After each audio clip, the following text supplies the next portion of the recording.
Hey, it's 10 a.m. and this is Utah's best sports radio. Say my name. You're locked on to Scotty G and the coach, Tim LaComb, presented by Mountain Land Supply on 97.5, the KSL Sports Zone. All right, folks, let's get it. 97.5, the KSL Sports Zone. Scott Garrard, the coach, Tim LaComb, as we are out and about today. Tim Daly, Mazda Southtown. It's a holiday weekend, which means they're not messing around. They're going to be giving you all kinds of great deals going on right now. Tim Daly, Mazda Southtown. Let's get it, folks. We will be here till 2 o'clock. The deals will be going on all throughout the weekend. How you doing, sir? I'm well, man. I'm doing very well. I feel like, I park in the same spot. This is just home now. It is. It is. Feels like home. And why not? Because they have purposely kept this vehicle to your left for you, just waiting for you. It just continues to wait. Yeah. And one day it'll be in the LaComb garage. I know what a day that'll be. Oh, what a day that'll be. Oh, what a day. Can we talk about, I got a little bone of contention. Ooh, I like it. To address with you two. A little house cleaning. We haven't had a chance to do that in a while. I was right in the middle of, an incredible summer of us. Yes. Just enjoying everything. And then the Sox go on this incredible run. And we can't just, enjoy it, talk about it. We got to jinx it. Whoa. Wait. I'm talking about the score as it stands, and you guys are, well, hey, they win this one. They're going to win tonight. And what happened last night? Yeah. Orioles are now away from a very important victory for them. The pitch. A looper to right, caught by Holiday, and that's your ball game. And that's where the winning streak ends for Boston. At 15 games, stopped by the Orioles, and Baltimore grabs a 4-2 road trip out of the gate in the second half. Not stopped by the Orioles.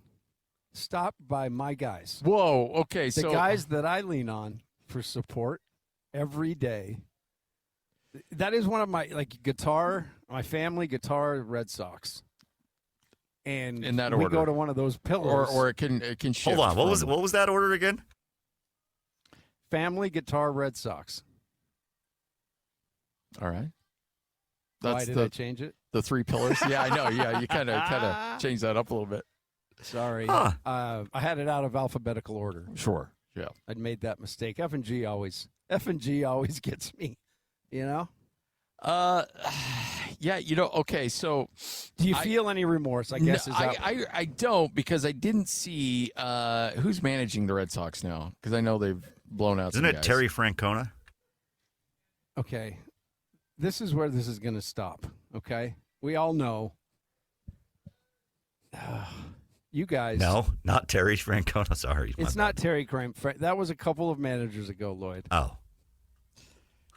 Sorry. I think that he. I'm sorry. I'm not on my Red Sox, up to date on my Red Sox. Well, anyway, whoever the manager was, I don't remember him getting to the podium last night. Like, well, we had a hell of a run, and, we actually came out in that second game, felt loose, felt ready, but really upset to hear about two yahoos in Salt Lake City that kind of went on the air and jinxed us. And really, we were kind of behind the eight ball starting that one. And so had those guys kept their mouths shut, we probably would be talking about 16 in a row. But it is what it is. Those two radio guys kind of put us behind the eight ball, and here we are now. I mean, I think that's exactly how it should have gone.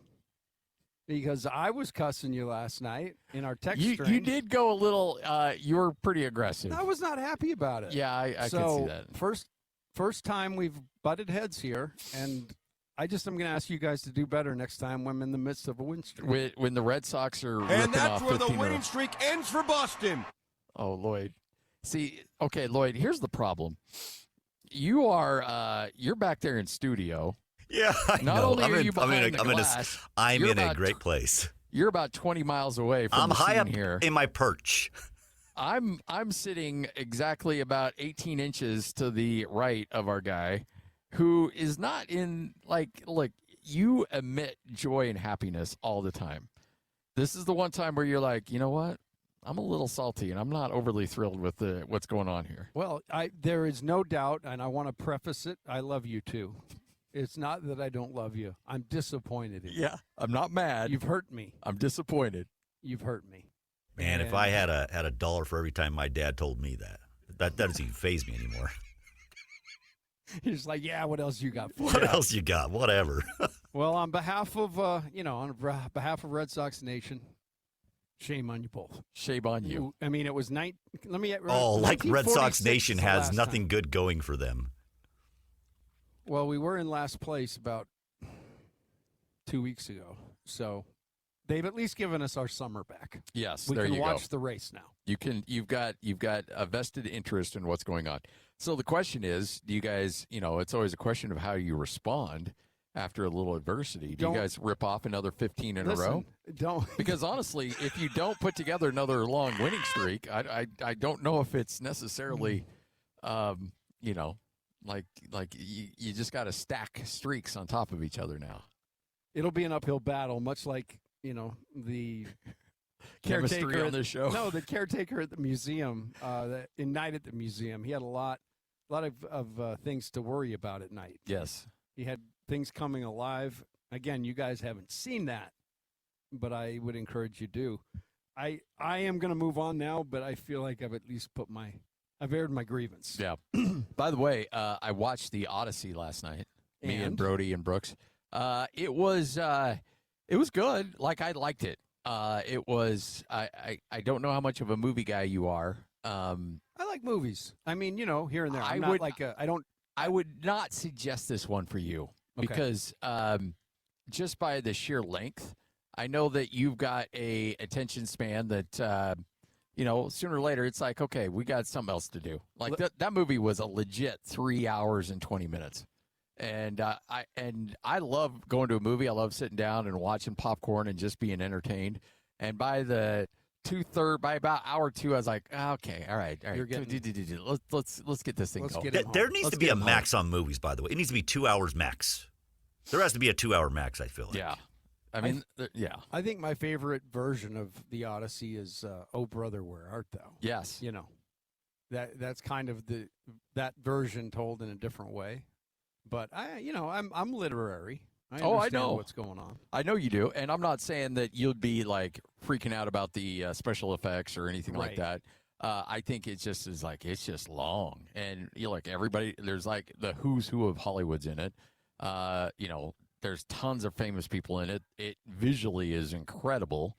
It just is like, all right, man, it's time for him to come home. It's time to come home. Now there's a lot of death, a lot of cool kills, a lot of weird, people turning into pigs and stuff, and like it gets a little funky, but I enjoyed it. It was one of those where you're like, okay, I watched it, and I will probably never see that again. But I'm glad I saw it. Isn't that what we wanted, right? Is for him to get home so we could get out. Yes. So I think I will see it though, because I did that was one area of my schooling that I actually kind of got into. Oh yeah. Somehow, some way, that English teacher got me. Oh, okay. We all have that teacher that we actually connect with. And I just remember that being intriguing. So I will take it in, but maybe at home with an intermission. Yeah, I think that's one of those movies where you need like a break. You're like, okay, I'm going to go up and because got to go hit the restroom, maybe refill the popcorn, put another layer of butter on the top. And did you have to leave the theater in the 320? Twice. Okay. Well, you know me. I'm every single break. Where do I head? Yeah, same. You I and just me both. Get up, and stretch my legs. Yeah. We're getting older. Yeah. Father time is kind of a pain in the butt. So there you go. I hope you all have a tremendous weekend coming up. By the way, Chris tweets in, "You go, Tim. Let them have it about Boston. Don't you back down. # Red Sox Nation." See, I told you. I mean, it's only a matter of time. And that's where the winning streak ends for Boston. Jeez, Lloyd, stop. And he's just sitting back there smiling. Oh, I know. I can't see it, but I can see it. Yeah. You know what I That mean. was Alex. Alex played that one. That wasn't Alex me. did not. I was play over that on the one. side. Stop. I was grabbing a drink. Oh, stop it. Alex wouldn't do that without Oh, your Alex permission. so would. Or your Alex is an encouragement. assassin. You give him. Yeah, he's an assassin. I'll just say Alex, that. I know Alex has got it in him. I don't think he's quite to that point yet where he's going to be throwing strays at people. He'll get there eventually. I have little doubt that it's in him, but yeah, I don't know about that. Hey, much like Chris just did, if you're a Red Sox fan, you're not happy at all about what Scotty and Lloyd did. Let's go ahead and let him hear it. Let him know. Grab your social of choice and I prefer just Facebook. tell them how disappointed you want a friend. They have to be your friend before they can criticize, and then you just deny everybody. Yes. All right, let's get to it. 97.5, the KSL Sports Zone. It's time to kick off the show with the biggest headlines of the day. This is your starting lineup on 97.5, the KSL Sports Zone. You know, I thought this was interesting, and I think it shows and is kind of apropos for where college athletics is right now in regards to BYU, as the Big 12 announces its Male Athlete of the Year. Now, this isn't Basketball Player of the Year. This isn't Football Player of the Year. This is Male Athlete of the Year. So the best of the best, regardless of whatever sport you played, whoever is considered the best of all of them. And the winner of that award is A.J. DeBonsa at BYU. Now, we have grown up, Coach, and, you know, you recruited to this university as well, where there was a knock on the fact that these would be coaches' kids, gym rats, play for the heart of the game, you know, all the cliches you can possibly think of. You never really talked about that high-level athletes were on their way to BYU. For BYU to be home of a Power 4 conference player of the year kind of shows you how weird things have gotten and the new world we're living in. Yeah, I said it yesterday, and I firmly believe it. I mean, there was another top 2027 recruit that put his list out, and BYU is right in the smack dab in the middle of Duke and Kentucky and that thing. BYU's a blue blood in basketball in this new age, and a big part of that is they can pay the guy to come, which is a big piece. But the selling point that Kevin, when he got here long ago was Provo, bringing guys in here to prepare them for the NBA, using his background and resources and connections to really make that a reality. And 2 years in, Yegor, the first year, and now Richie and AJ both drafted in the NBA. So the bar, everything that Kevin said he was going to do to change things has happened, and now it's just a matter of continuing to do it. But I don't think it's one that you don't pause and go, wow. Yeah. Right. And I will say, for the guys that are listening we brought great athletes in here. Oh, for sure. We brought, during the time I was there, the number of, 4-star guys, which was kind of a big deal for us. To get guys in the top 100, we did that regularly, but it was just that top level. It's really getting into that top 10 that we really the top 20. We never really could crack into that, and a big part of that was the way it was set up before. And BYU, the way it was set up before, without money, it's a different place because you're choosing to go there, and you're choosing all of the unique things that come with it. I do know that was a part for AJ's parents. They liked how BYU did its thing. I saw AJ talking to somebody at Fanatics Fest the other day about the Book of Mormon class he took. Chris Paul. Right, Chris Paul. Yeah. So it's just pretty incredible the way that BYU's been able to just kind of bleed into the national scene with NIL. I firmly expect it to continue. But what a really, really cool thing to have in that big conference, those schools we've been watching and saying, man, Utah could only get into those leagues and show what they have. They did. They were able to pull this kid, and, man, everything. Just again, if anybody out there thinks that the investment in A.J. DeBonsa went awry, then you're thinking with the wrong noggin. Well, as soon as this kid, and we all knew he was going to go, top 2 in the draft or top 3 in the draft, but when he goes number 1 and that logo is on the chest of his jersey, and he has all the expectations on the world going into Washington, and he's got all the belief in himself that he'll be able to do it. The dude is a self-promoting machine, which, again, is not a knock. I think you have to be highly successful because that comes from a place of confidence, and you have to have a high level of confidence to be successful. So, again, that's not a knock. I think you need to be self-promoting, and you need to really let the world know what you plan on doing, and he's done that. And if he can live up to those expectations, he'll continue to be a huge boon to BYU because it doesn't feel like he is a guy that, because like there's guys that I know that went to Utah State that went to the professional level, and they felt like they made it in spite of going to Utah State. Then there's guys that and Utah has done a tremendous job of cultivating this family-like atmosphere where these guys go into the league and they feel like they've made it because they went to the University of Utah. AJ, I think, believes that he's in the NBA where he's at because of himself and his God-given ability, and that he's refined through hard work and dedication, but also because of Kevin Young and also because of BYU. I don't think he bemoans the fact that he went to BYU at all. I think he'll always have heavy ties to that program. I think he'll continue to be an ambassador of the program, and as long as he puts up numbers in the NBA, I think the talent continues to come into Provo. Oh, I totally do too, and he's going to be a resource. That now, when Kevin first got here, he was having recruits talk to guys from the Suns. Yes. Now he can have him talk to whoever in the league, but also that powerful witness, I guess, that, hey, we were here. And, in AJ's case and Yegor's case, though, he could have gone anywhere. Those guys could have gone anywhere. And they really bought that idea of pro development. And so I think that's what BYU will continue to lean into, is that pro development. And, the big piece of that, it's got to pay dividends. And for BYU to go in 2 years, 3 guys drafted, that's pretty dang good. Yeah, and who knows what next year looks like. You might see Kevin Young in New York City again next year.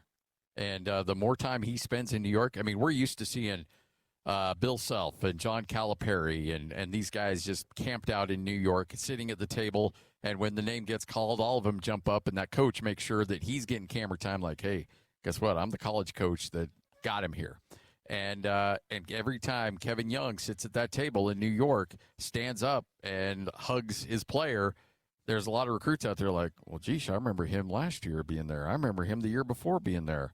I may need to spend a little bit more time talking to that guy. No doubt. And it's not the cool part with AJ. It wasn't some, guy that was hanging on and trying. It was the best player in that class, or one of, through the years. Those guys kind of, he and Darren and Boozer kind of jockeyed for position. But at the end of the day, AJ, he definitely has put a stamp on BYU that is different than any other stamp that I think anybody's ever put on there. I mean, this is a guy, again, he didn't fall into BYU. He didn't go there because people overlooked him. He chose them over Duke, Kentucky, all the places, because he believed in the ideal, first and foremost, that he could be developed. Second, they loved the environment. And then for that to all happen, for him to be the number 1 pick, it should have been the player of the year. I mean, he wasn't the player of the year in the Big 12, but he's the male athlete of the year in all of sports, which is kind of funny. But bottom line, what a great thing. And as an aside, because I saw this news and I think it's really relevant, Brandon Davies has announced his retirement from basketball. And so while we're talking BYU basketball and needle movers, I was fortunate enough to coach that dude. And I think everybody, you say his name and everybody goes right to, everything that hung over his head. But what a joy, just an absolute joy to be around. You talk about somebody with a smile on their face always. So congratulations, Brandon. Happy for you and excited for the next chapter, see what he ends up doing. 97.5, the KSL Sports Zone, live here at Tim Daly Mazda Southtown on Automall Drive. I tell you what, folks, we've come down here. It's our home away from home. We love being here, but it's for 2 reasons. Number one, the Mazda brand is outstanding, and I know it may not be top in mind of a lot of people out there. I get it. I understand it. I was the same way. And then Jake got the job as a general manager. I've known Jake for 20 years, and he said, come by. I had a car that had some work that was getting done on it, so he's like, let me put you in a 5, drive it around for a couple of weeks and see what you think. And I did, and My next car purchase was, in fact, a 5. My wife's lease came up. She's driving a 90. My kid graduated high school, into college, needed a vehicle. He's now driving a 3. We're a Mazda family because we got sold on it because of the quality of the vehicle. That's number one. Number two is the staff. Nobody is going to treat you better. Nobody's going to treat you with more respect, is going to honor your time and your dollar than the guys down here at Tim Daly Mazda Southtown. I've known Jake, again, forever. He's a general manager down here. I know the kind of people he likes to hire, but I also know that he'll be involved in every single car deal. He's not going to sit up in some ivory tower somewhere. He's going to be right down here on the floor helping you out on every single deal out there. So you're going to be respected. They're going to give you more for your trade-in. They're going to give you incredible rates. If you're dealing with issues, don't worry about it. They've seen worse. They'll get you taken care of and get you into a vehicle. Every single time I'm here, you're here. And every time we're here, Jake's in the best mood and does amazing things. So I'm excited to hear what's on the table today. But do come down and see us and test drive one of these cars. Like Scotty said, I think it'll blow you away. The tech, the fit and finish, everything about these things say, drive me. Let's go. Tim Daly, Mazda Southtown, Automall Drive. It's a holiday weekend, which means the savings will be even better than usual right here on Tim Daly, Mazda Southtown, 97.5, the KSL Sports Zone. Comes to sports in Utah, we've got you covered. This is Scotty G and the coach, Tim LaComb, presented by Mountain Land Supply on 97.5, the KSL Sports Zone. 97.5, the KSL Sports Zone. Scott Garrard, the coach, Tim LaComb, live here at Tim Daly Mazda Southtown, Automall Drive here in Sandy. Come by, hang out. We got some goodies for you over there. Jen was kind enough to bring over some food. So whatever you want, we got you covered. Plus, we got these great vehicles priced to move. Let's go. Whether you want to drive a 3, I'm a huge fan of that 3, by the way. My kid drives a 3, and I like to steal it from him every now and then because it just, man, the sport factor on that thing is just through the roof. You can really, that sucker gets up and goes. So whether it's a 3, 30, 50, 5, 90, whatever you need a vehicle to do, they'll get you covered. Plus, they're good guys down here. In fact, next person to come on by and test drive a vehicle, I will. What should we do? I will. I'll buy you. Phone number. I'll buy you lunch. Give whose number? Lloyd's phone number. Lloyd's phone number to the next person, so you can call in and say exactly what you think of the show. And I like what this game. You think? I love this game. This sounds fun to me. Let's go. The problem is we say this with Lloyd, and then Lloyd's like, "All right, well, I do have your guys' number as well. So Let's do this. Sounds like fun. You want to play this game? Let's play. All right, longer. You want to go? Let's go. Yeah, I got to burn myself. I'm your Huckleberry. I can't get over it. The Red Sox thing has stuck with you. Well, you guys are really bugging me today. We really found out what, because that's what Lloyd does. He probes. Don't act like this is what I did. You were part of this. And then he finds out what he likes. He just walks over. You got a match, and he just has a freaking lighter fluid, and he just squeezes and he walks past you. I don't know. That's what you're talking about. What you do. So who do you got today? Like, you started a new series, or are you continuing with the with Baltimore, the pesky Baltimore? I believe we have Baltimore again. The pesky Orioles. Now that winning streak becomes, they've won 17 out of 19. Yeah, there's an asterisk with your two faces next to it. Speaking of asterisk. I did not use asterisk in my text. I do know that. Oh, no. I'm very No, you're right. Sox are off tonight. Nothing today. That wrapped up the series. Oh, man. This is kind of an interesting time of year because there's just, look, we're right before camp. We got NFL preseason coming up here pretty soon, but we're not quite there yet. College football camps haven't quite started yet. It's that when we were talking to Ron McBride, it's kind of that calm before the storm. The coaches are coming back from their vacations. They don't get a lot of time, but July kind of is the moment where they can sneak away at least a little bit. And so you got these guys out there that are like, okay, here we go, because Morgan Scally sent out the tweet, said, hey, see you on the other side. I'm done. I'm not touching social media until I until after the season. So see you when it's all said and done. That's a smart man. By the way, an extremely smart man, because nothing good comes out of being a first-year head coach taking over for a legend than after a team meeting going and firing up social media and seeing what the people are saying.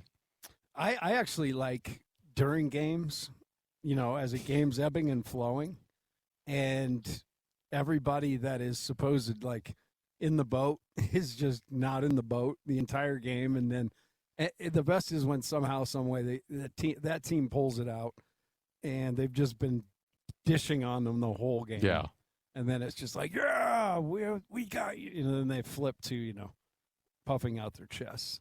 People fascinate me. Fans fascinate me. Well, I had I try not to be that guy on Twitter, but every now and then I'm that guy. So when Jason Beck was rumored to be going to Utah and being the offensive coordinator with Kyle Whittingham last year, I sent out a tweet and I said, keep an eye on Devin Dampier. He might be going to Utah with Jason Beck. It makes too much sense.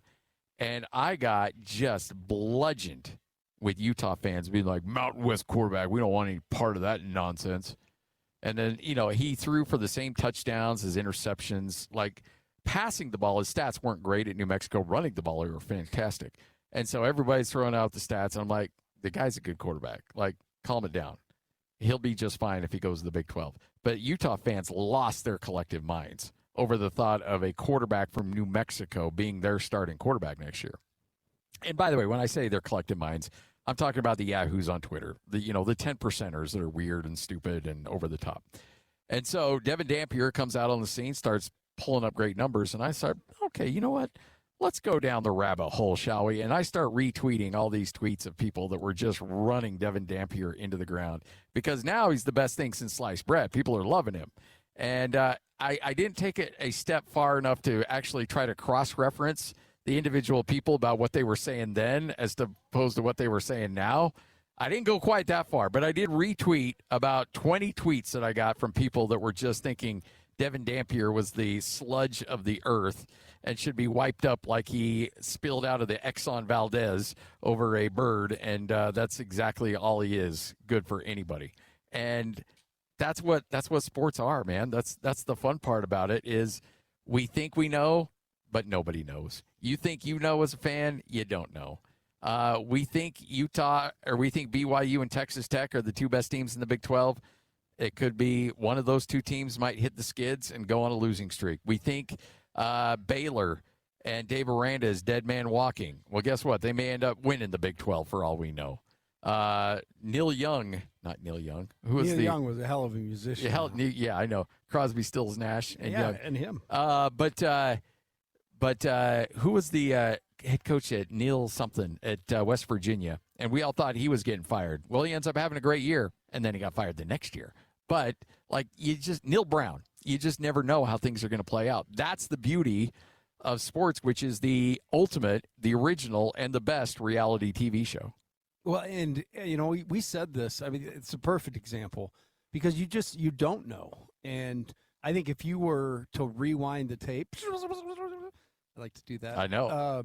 And to the point where the Retzlaff news got out, and everybody's like, "Man, BYU's got a heck of a team, but now they don't have a quarterback. They're dead. They're dead in the water." And somehow, some way, Bear Bachmeier comes to BYU from Stanford, and then in a place that guys don't go do that in their first year. I mean, the combination of 3,000 yards passing, 26 touchdowns. He started right from the start and carried that moxie. I mean, that was a year ago, and we said that at Big 12 Media Day a year ago. He was just a hope. He was a name. Yeah. And what a difference 1 year makes to kind of solidify what looks to be kind of a legendary quarterback in BYU history, if he can continue to climb. And the thing I love about the kid is he doesn't seem to be affected by it one bit. When he came down to Big 12, he seems to be that same dude, just excited for every day, happy to be there.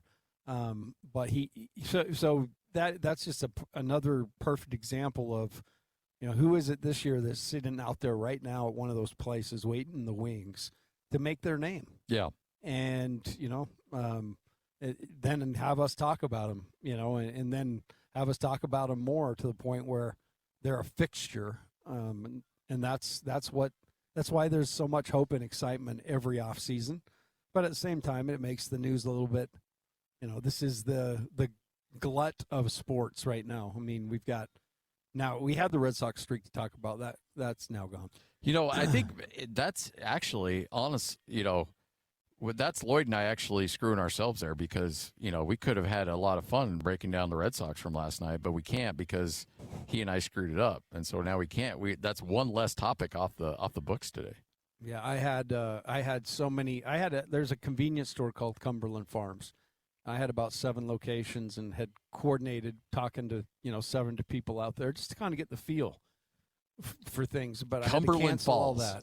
Cumberland Farms. Cumberland Farms. That's a Boston gas station? Yeah, that's like your convenience store gas station. Really? Yeah. I usually never even heard that. It's Boston's version of Maverick, huh? Cumberland Farms, as they say. Everything's fam. Did you pick up any of that when you were out there? No. You still have respect for the letter R? Yes, I do. I like the letter R. I think it should be pronounced. Should not be left out. Oh, man. But that was one of the tricks. Because here's the thing. Hans went to one game at Fenway, and then he came back and said Monster for like the a Monster. Year. Go park my car. I mean, I'd go to a gas station like, hey, you want a drink? Yeah, I want a green Monster. It's like. You went to one game, dude. One game, man. One game. He was covering it. Love you, dog. Love that dude. Yeah. All right, 10:44, 97.5, the KSL Sports Zone. Hey, coming up in about 20 minutes, we're going to chat with Vinnie Iyer, good friend of the program, covers the NFL and fantasy football on the Locked On Networks, one of David Locke's guys, also with the sporting news, and also coming up at 12:05, good friend of mine, I've known him forever, Casey Smurthwaite, has been in athletic director chairs for a while, or in athletic departments, now a consultant, and he took a little bit of an issue with something I said the other day. And I respect Casey's opinion a lot. He and I talk a lot off the air. A lot of what I try to dig into and do a little research. A lot of it, I talk to Casey and run some things by him. And sometimes he agrees with me, and sometimes he thinks I'm dead wrong. He thinks I'm dead wrong on the SEC and the Big Ten bluffing about pulling away and doing their own thing. He thinks they can pull it off. So we'll talk to him about that coming up at 12:05. It's all right here on 97.5, the KSL Sports Zone. Comes to sports in Utah, we've got you covered.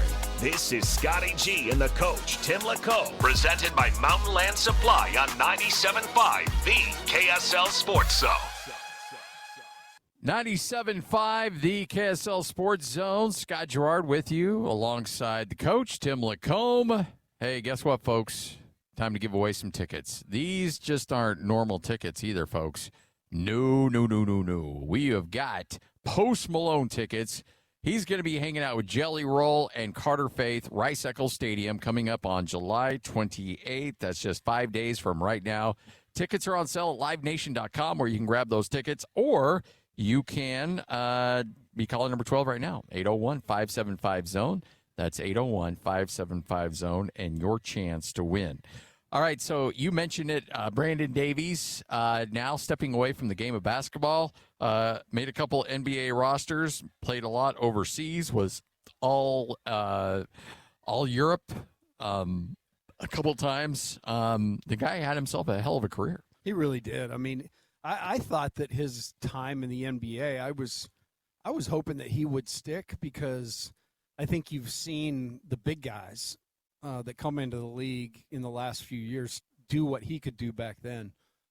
He was a magician with the basketball. Many people remember his ability to score it, but I was just wowed by what he saw and his ability to pass.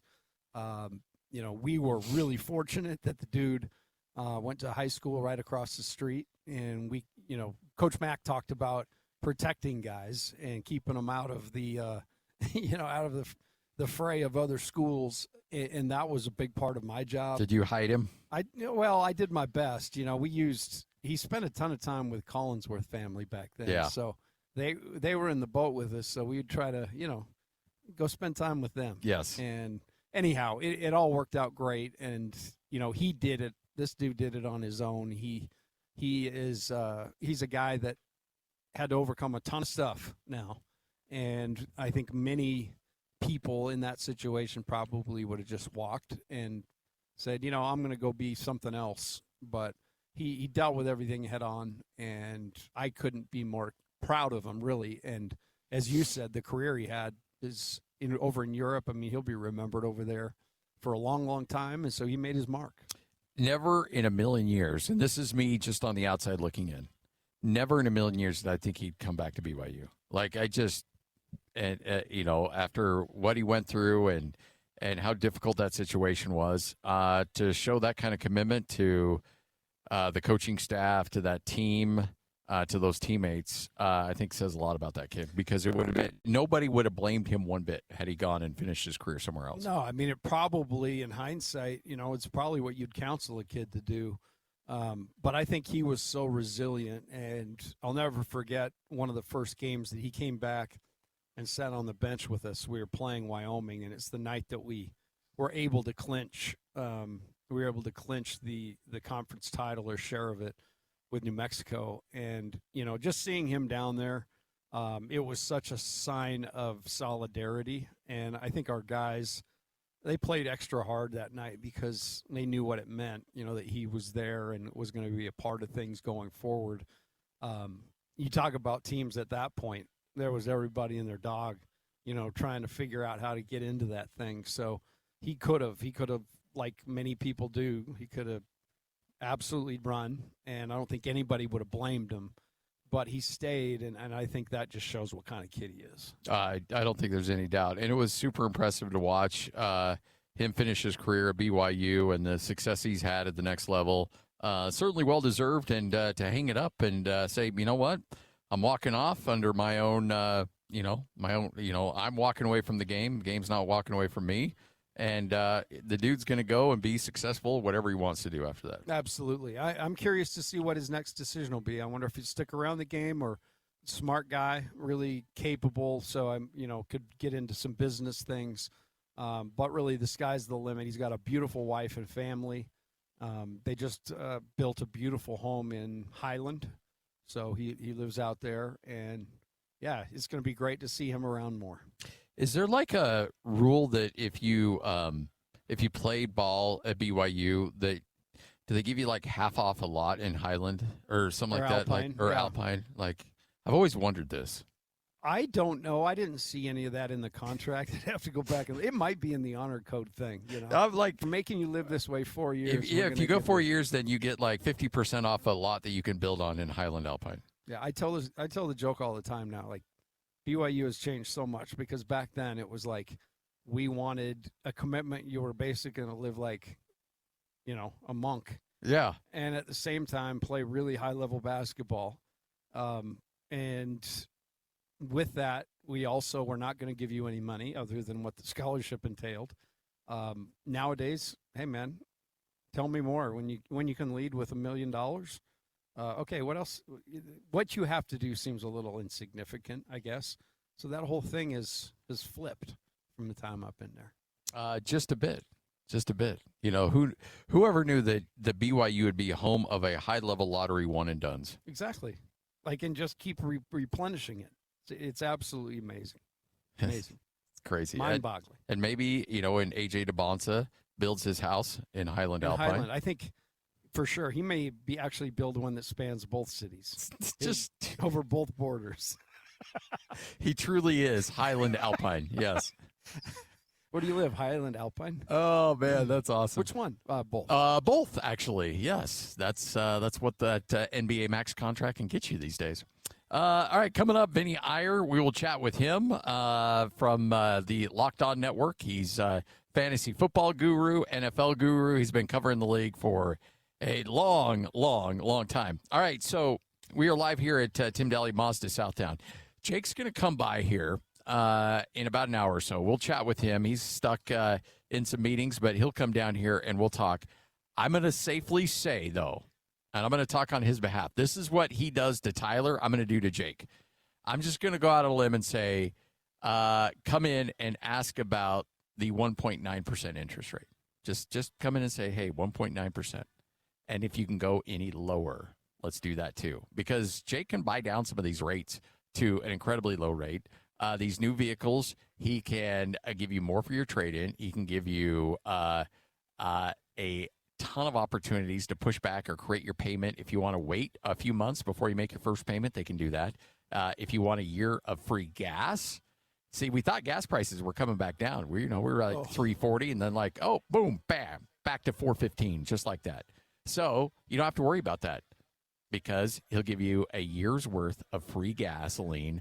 All you have to do is come by and check out these new vehicles at Tim Daly Mazda Southtown on Automall Drive. We'll be here until 2 o'clock. The savings continue today and tomorrow. It's a holiday weekend, so that means you're going to save a ton of money. We're coming up near the end of the month.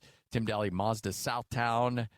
Check out these Mazdas, priced to move with the best sales staff on the planet right here on 97.5, the KSL Sports Zone. You're locked on to Scotty G and the coach, Tim LaComb. Now I know y'all are tripping. Presented by Mountain Land Supply on 97.5, the KSL Sports Zone.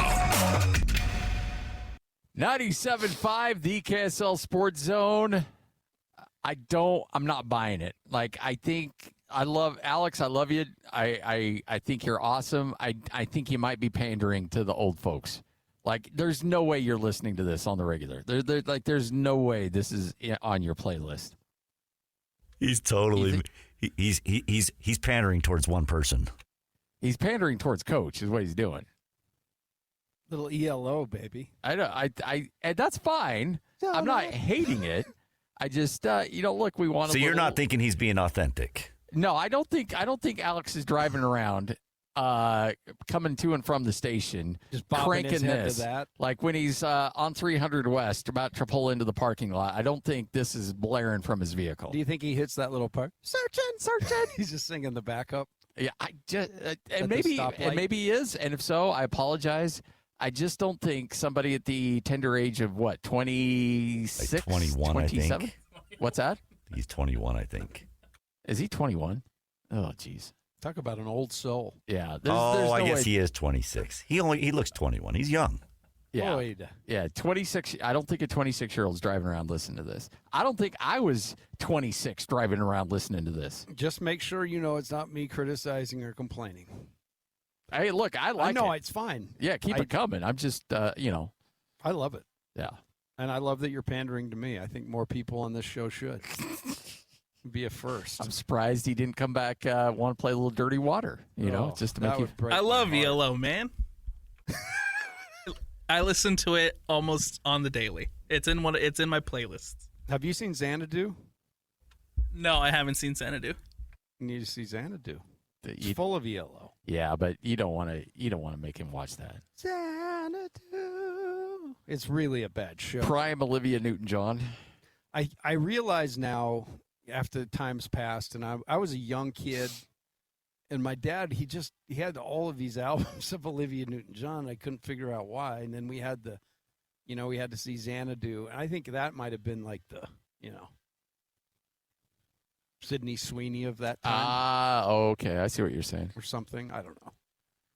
Dad was into Olivia Newton. You know who I think my dad had it for? A little bit? Crystal Gale. He had a lot of Crystal Gale tapes. Donuts make your brown eyes blue. Yeah. Donuts make your brown eyes. I thought that's what it said as a kid, yeah.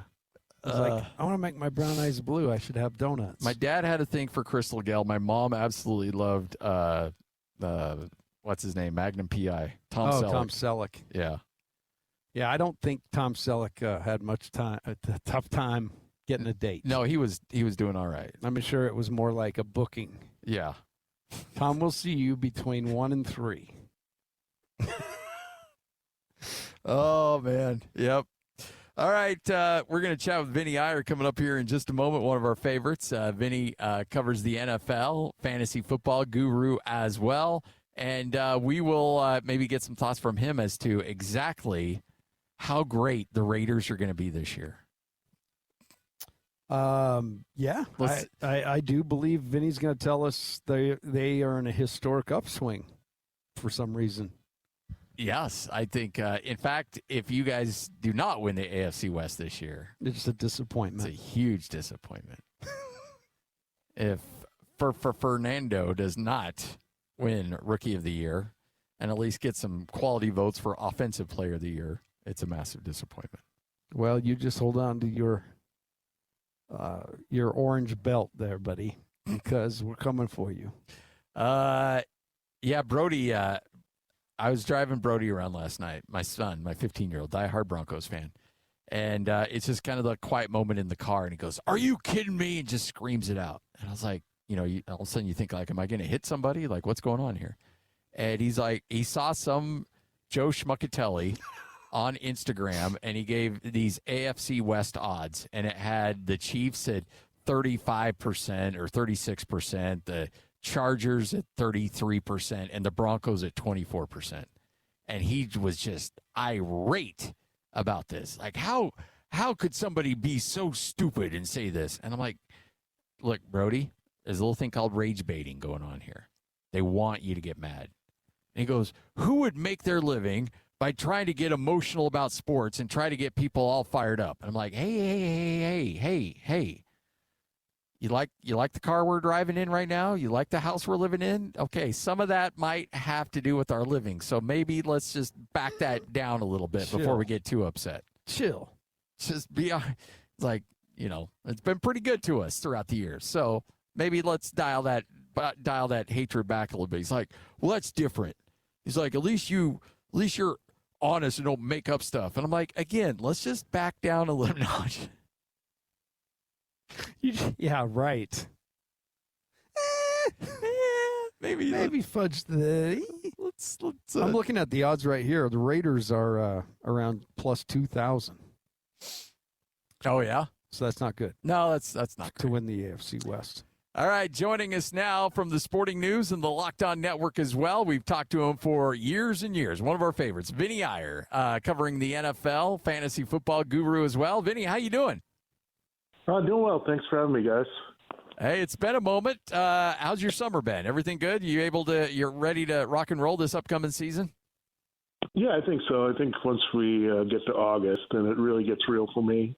July is kind of hopeful that I still have some summer left, and then August comes around and it's over. So when you look at, we were having a conversation about the AFC West. Broncos win it last year, but certainly the Chiefs came back down to earth dealing with their injuries. The Chargers are the Chargers. They always find a way to screw things up. But how do you see this division playing out coming up next year? Yeah, it's going to be definitely interesting to keep up with all the changes here. The Chiefs feel like they should rebound a little bit. I think they have their offense streamlined again the way they want with Kenneth Walker and the enemy back. And hopefully now Patrick Mahomes will be healthy. They look at the Chargers. We'll see how this new offensive experiment goes with Mike McDaniel. Is Justin Herbert going to respond to it? I think there's a polarizing feel on him. Can he really come through, or is it going to be still more of the same? Like, he's gone through several coordinators. We haven't seen him really zoom up beyond his rookie season. So that's my concern here. So I think you look at the Raiders. I mean, they might have the most optimism of anybody. I think the Broncos were more status quo. I mean, they really only added Jalen Waddle when you look at their notable moves. But the Raiders, I think, just have an enthusiasm with Fernando Mendoza, just the turning the page to just the mentality of the ownership with Tom Brady and having Kubiak, the top hire that you could get out there among the coaches. So I think the Raiders finally have that sense of feeling here. What team is out there that hasn't had a lot of success, Vinny, in the last few years that you feel like maybe you make a rise this year? Yeah, I mean, I would look at the Titans a little bit. I don't expect them to blow up, but I think they're a team to watch for sure with Cam Ward and bringing in Brian Dable. He was still very good working with Jackson Dart last year, so it's kind of interesting going from a first-rounder to another one from the same draft class and trying to work with him. They also added some weapons there. Wandale Robinson, I think, is going to be pretty key to what they do, but just the stability of, again, Robert Saleh bringing their defense. Now, those guys together, I think, can work well. They didn't work out individually with the Giants and Jets, but on this team, it could actually work out. So that division is going to be interesting. The Texans are very talented with their defense. The Colts are a bit of a wild card with the health of Daniel Jones returning. And are they the first half team from last year or the second half team? The Jaguars still pretty loaded there around Trevor Lawrence. So a lot of things to look at in that division. And then I think another team that has been down that you could also look at is the Giants. I mean, Jackson Dart has some upside. They have some weapons, some things. And just having John Harbaugh, a winning guy that really didn't experience much losing in Baltimore coming in, I think it changes the perspective. You know, you mentioned Robert Saleh, and, you know, look, it didn't go well for him with the Jets, but then again, it's not going for anybody, whoever tries to be the head coach of the Jets. Do you think that was more an indication of the culture there in New York, or Robert Saleh as a head coach? And if it's more the Jets, you seem to think that he's going to have some success, at least long term, with Tennessee. Yeah, I think you definitely need to have the quarterback. Aaron Rodgers was supposed to be the quarterback, but even if he was, it was going to be short term, and then he got injured. So really, you didn't have that opportunity with the quarterback, and you kind of have to have that. I mean, it seems like a pretty important thing to have if you're going to have success. I think the same thing happened with Kevin Stefanski in Cleveland, where things were going okay when they had Baker Mayfield, and they overplayed their hand, thought Deshaun Watson was going to be better, and then Mayfield goes on a couple stops later to Tampa and becomes one of the top starters in this league. So I think that hurt. I mean, you had that success early in Cleveland, and then things went south, and now I'm not sure what you're going to get in Atlanta with Michael Penix and Tua Tagovailoa with Stefanski moving on. So I think the key for all these coaches, saw with Liam Cohen last year and Ben Johnson, attach yourself to that stud young quarterback if you want to have success. Don't go to organizations that are figuring out quarterback. I think the Browns did at one point with Mayfield. Maybe the Jets thought they had solved it with Zach Wilson, but that's going to be the bottom line. It's very hard to win this league now without competent quarterback play at a very high level. The Rams offseason was interesting. Obviously, the draft came and they drafted a quarterback, and there's a whole bunch of dismay, you know, that we should have went and got somebody who could help us, and then they make the move really of the summer with Myles Garrett. Is there anything the Rams don't have? They seem to be working on Super Bowl number 2. Yeah, I think they're going to be the favorite in the NFC. I mean, you got Myles Garrett, the reigning 2-time Defensive Player of the Year. I know you give up Jared Verse, but I think you're okay with that in the short term trying to win while Matthew Stafford can still play at an MVP level. Maybe a couple more years left out of him. Garrett still probably has a couple more years in his absolute prime where he can dominate. They go shore up the secondary. That was a concern. 2 former Chiefs in there now with Trent McDuffie and Jalen Watson. That was a big area of concern for the Rams that have eventually cost them against the Seahawks in that high-scoring game. That kept them out of the Super Bowl. So they shore up the pass rush, get better on the back end. We know that was a big part of Seattle's success. The Rams want to copycat, have that kind of team in position if they came down to it again with Seattle, that they would match it better. I think that's what you're seeing. So it's going to be interesting in the NFC. I don't think there's a lot of teams that you would look at. I think you look at the Rams, Seahawks, 49ers are always a factor. Then you go around Eagles, maybe the Bears, and maybe another team from the NFC North. But I think it's just very compact, so you figure it's going to be a handful of those teams that we saw last year. One of them is going to break out and win the conference and get to the Super Bowl here. Is there a level of concern with the injury to Bo Nix, or do you anticipate he'll be able to pick up where he left off at the end of last year? Yeah, I think there's still a lot of questions about Bo Nix in terms of how much they can really go with him. I know they went to the championship game, just short of it, and he couldn't play in that game, unfortunately. But when I look at it in terms of like where he's perceived among the top quarterbacks in this league, I think Jalen Waddle's a good acquisition. I don't know if that's a game changer for a quarterback. They'll change their play calling, obviously, from Sean Payton to Davis Webb, so we'll see how that kind of maybe transforms what we think of Bo Nix. I think he's right on the cusp. I think he's good. I think you'd put him in that class. Now, turn the corner, you don't see him necessarily popping up on top 10, top 15 lists, but I think he can do a lot to change that. I think some of those numbers, efficiency, getting the ball downfield a little bit more, being a little bit more consistent, protecting the ball, not always being desperate in the fourth quarter to win games. I think that's going to determine how much Bo Nix has matured and how Broncos can feel about long-term that they're just not riding their defense into big things here. And I think Bo Nix is in a similar situation to C.J. Stroud, I think. I mean, two teams that have great defenses. You saw it work out for Seattle. I think they had a little bit more offensively than those teams in the end, and they were able to win. But I think the blueprint is there that you can win with a dominant defense and just above-average quarterback play, and I think that's what they're looking for. What is the what's your estimation of the season that Fernando Mendoza is about to have? All quarterbacks come in, and it's certainly not linear, but he seems to have a moxie to him. But what do you expect for him in year one? Yeah, the first thing I hope is they just start him from week one, because I think there's all this talk about Kirk Cousins, but the history of number one overall draft picks, you have to go back to Jared Goff, to a guy who didn't start the majority of his team's games, and that was because the Rams were an absolute dysfunctional nightmare before they kind of settled in with Sean McVay in the last year of Jeff Fisher. So anybody would have not done well in that offense. But you look going forward, go back to Cam Newton, Andrew Luck, Joe Burrow, Trevor Lawrence, Caleb Williams, Cam Ward. These guys all started right away. And you can't waste that time anymore. I mean, this is tied to that rookie contract. You got to see what you have. If he can be great right away and you're looking at that, you're wasting that year on this contract when it's cheap and you can afford other things to do here. So I think I'd be very wary about benching him. I mean, he's a guy that, he just played at a very high level against top competition, won the Heisman, won the national championship.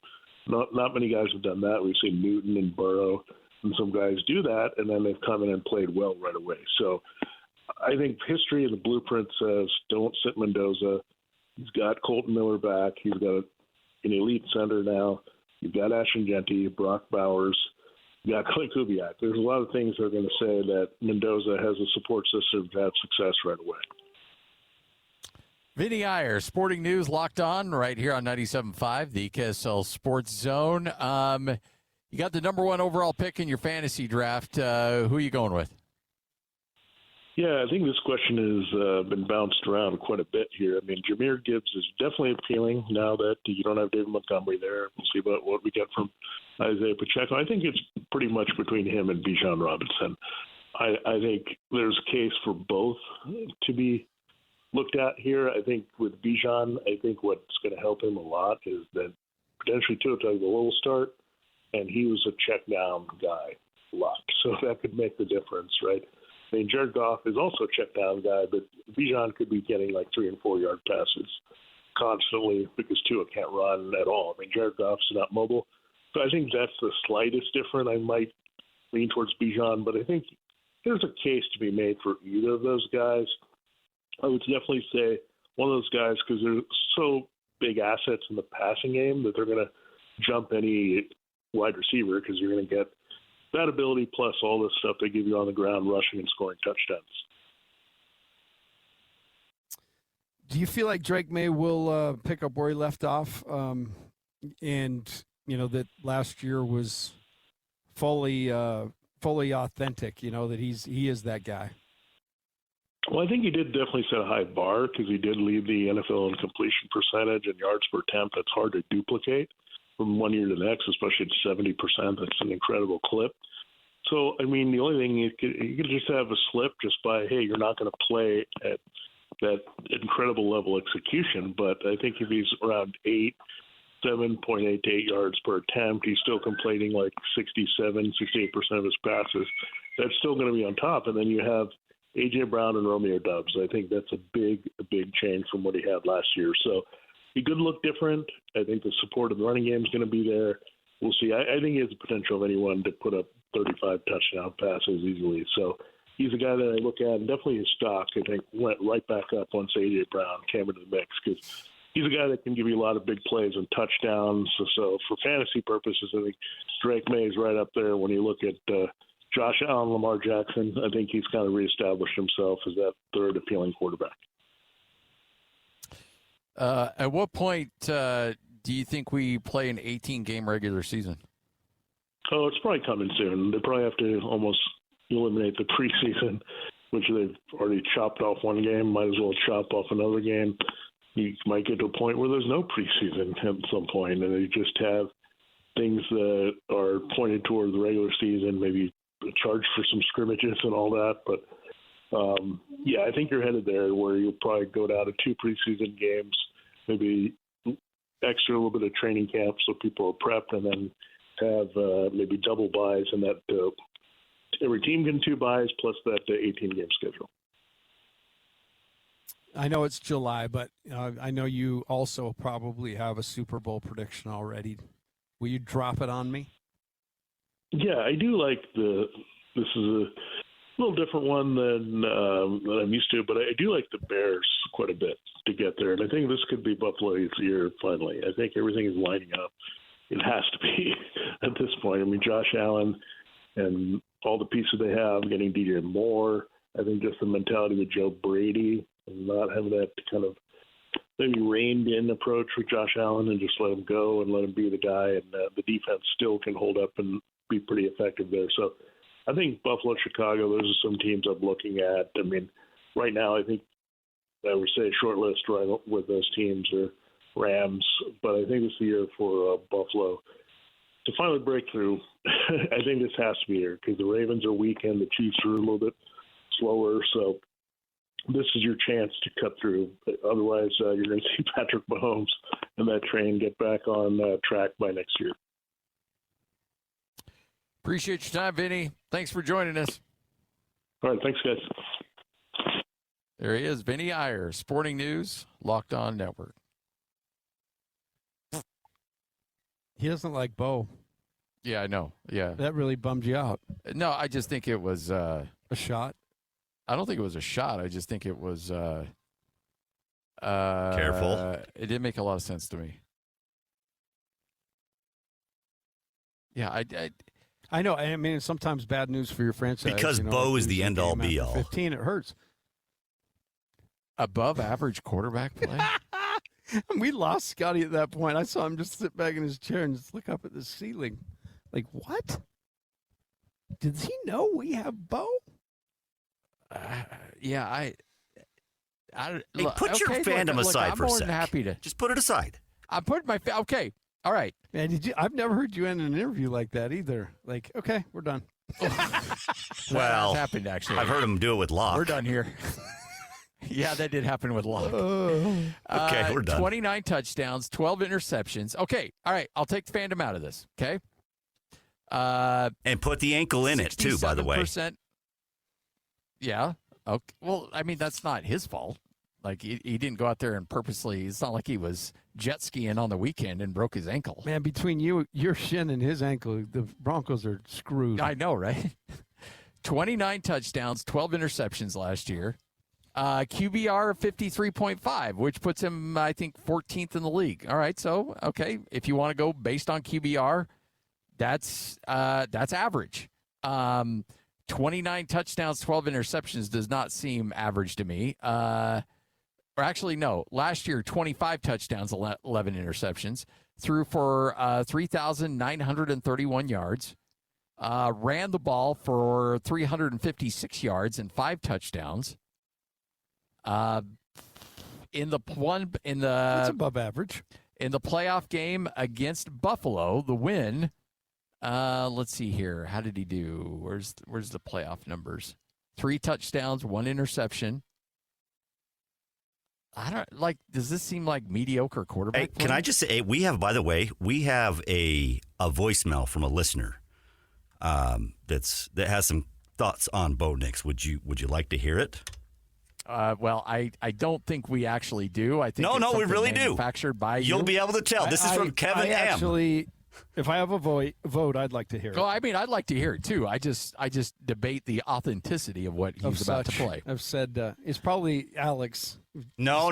You'll no. This is not. Absolutely not. Let's see This if he comes rolls from his Kevin R's. M. Kevin, Bo Nix is straight up trash. He is nowhere as good as Drake May. He's lucky to be in the top 200 if you ask me. And by the way, Scotty, Broncos growing 8 and 9 next year. Have a blessed day. Ooh. Now we're getting somewhere. wow. By the way, When did this is when that list came out, and you're Oh, and all I was- upset. So and I this was was from hammered on last Drake week. May. This was from last week, and I forgot to play it. He said, "Have a blessed day." I love it. Can And we hear Kevin- it one more time? We need. Oh, Kevin, you can call in anytime you hear want. the That's bandsaw awesome. in the back? Yeah, Kevin's a man's man. Dude's right a there. worker. Yeah, absolutely. Yeah. Kevin, you're one of us. Bo Nix is straight up trash. He is nowhere as good as Drake May. He's lucky to be in the top 200 if you ask me. And by the way, Scotty, Broncos growing 8 and 9 next year. Have a blessed day. I love that so much. Let's stay. Oh man, I love that. I absolutely love that. You're wrong. The Broncos are not going 8 and 9. And Drake May and Bo Nix are more similar than you think they are. And I beg to differ, but I love it, man. You keep sending them in. We'll keep Have a playing. blessed day. You as well, Kevin. Although Kevin seems like a guy that sounds like a bandsaw behind him. And it seems like they're cutting metal. They're doing something significant back there. So I don't know if that's a guy I really want to tussle with, because he seems like a dude that knows how to finish a fight. He'd put you and I into the wall, wouldn't he? Yeah, But I think again, so. I'm a lover, not a fighter. So- Always have been. So I don't want to get on Kevin's bad side. So I will say this, Kevin. I will respectfully disagree. But Please- keep on bandsawing. But please don't hurt me. That's what we're looking for. We need more of that. Yeah. Just banter. By the way, if you Bring- want, I'm sorry, Lloyd. Go ahead. Oh, I thought you did. By the way, if you want to jump in and leave us a voicemail, all you have to do is go to your app store if you haven't already and get the KSL Sports app. And when you open up that app, on the very bottom, you will see voicemail. You just click on that. It'll say talk to us. You can leave whatever message you'd like. It'll go right to Lloyd, and then we will play it on the air. So, yeah.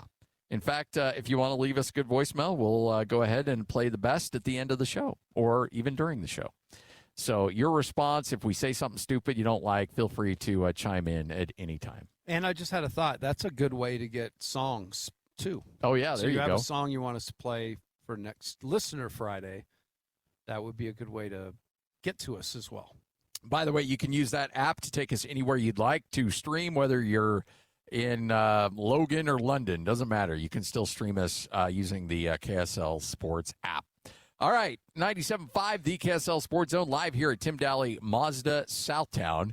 All right, so we've got beautiful vehicles here with the Mazdas.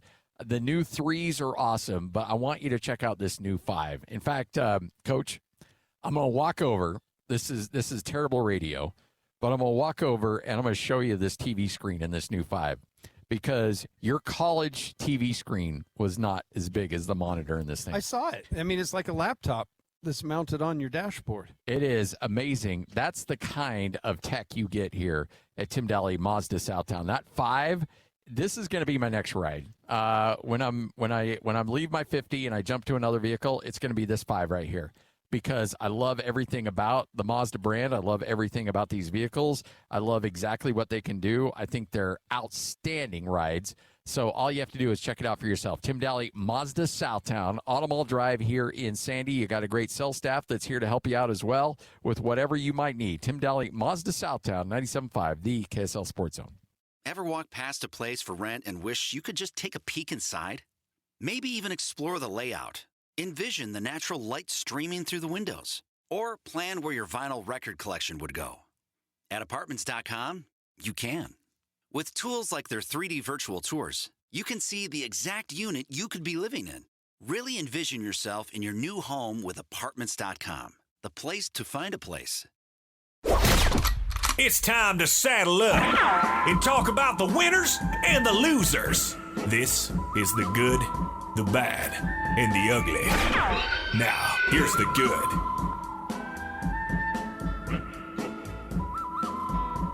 It is your good, it is your bad, it is your ugly right here on 97.5, the KSL Sports Zone. Scott Garrard alongside the coach, Tim LaComb. Hey, by the way, part of your good, we're down here at Tim Daly Mazda Southtown. That's Tim Daly Mazda Southtown, Automall Drive.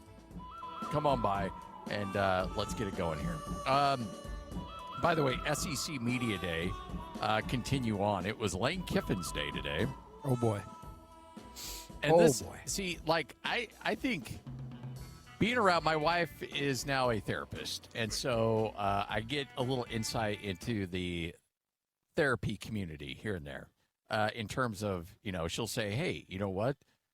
Maybe you should try to take this approach or this approach.